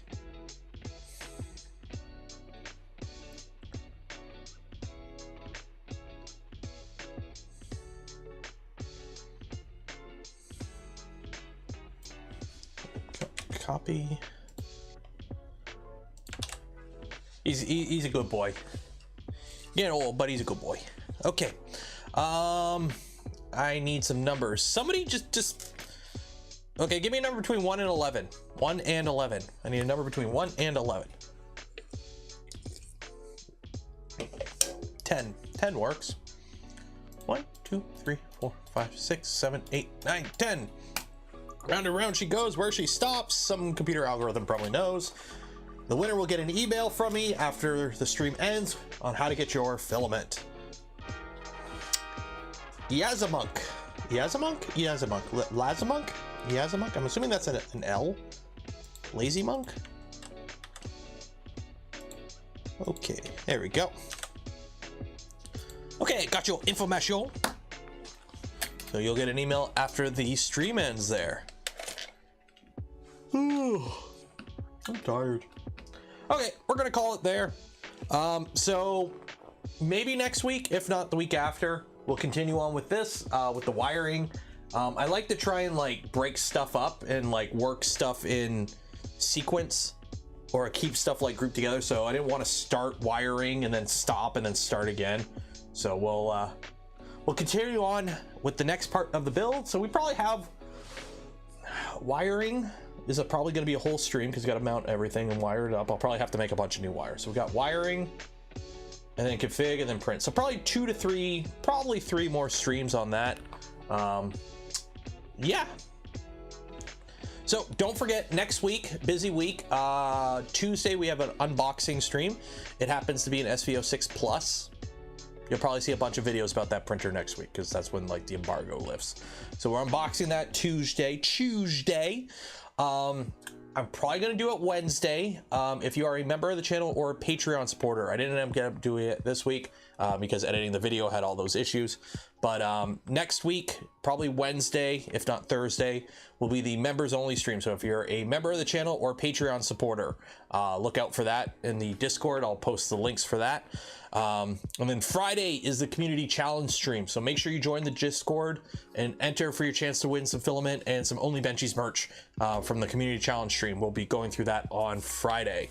Defrosting. Yeah, I'll do French toast. Actually, Monday's family day, so I might do breakfast family day. So yeah, so we're gonna call it there. For those that donate to the channel, became members of the channel, or gifted memberships to others, I thank you. I would not be able to do the things I do, create the content I create, without your continued support. You make it all possible. Shout out to Polymaker for the spool of filament that we give out every stream. And if you want to support them, or you want to support me by purchasing their stuff or others, there's links in the description as well. Affiliate links don't cost you anything extra, go a long way in supporting the channel. Also, check out the video I put out today, because I spent half a day dealing with editing issues, and I want my $20 from YouTube AdSense so I can buy alcohol to forget about it. So make sure you go watch that video too. So yeah, enjoy the rest of your weekend. Be safe out there. Wash your hands. Oh yeah, shout out to LDO for the extra goodies for this too. So be safe out there. Wash your hands. I don't know. See you Tuesday. Bye.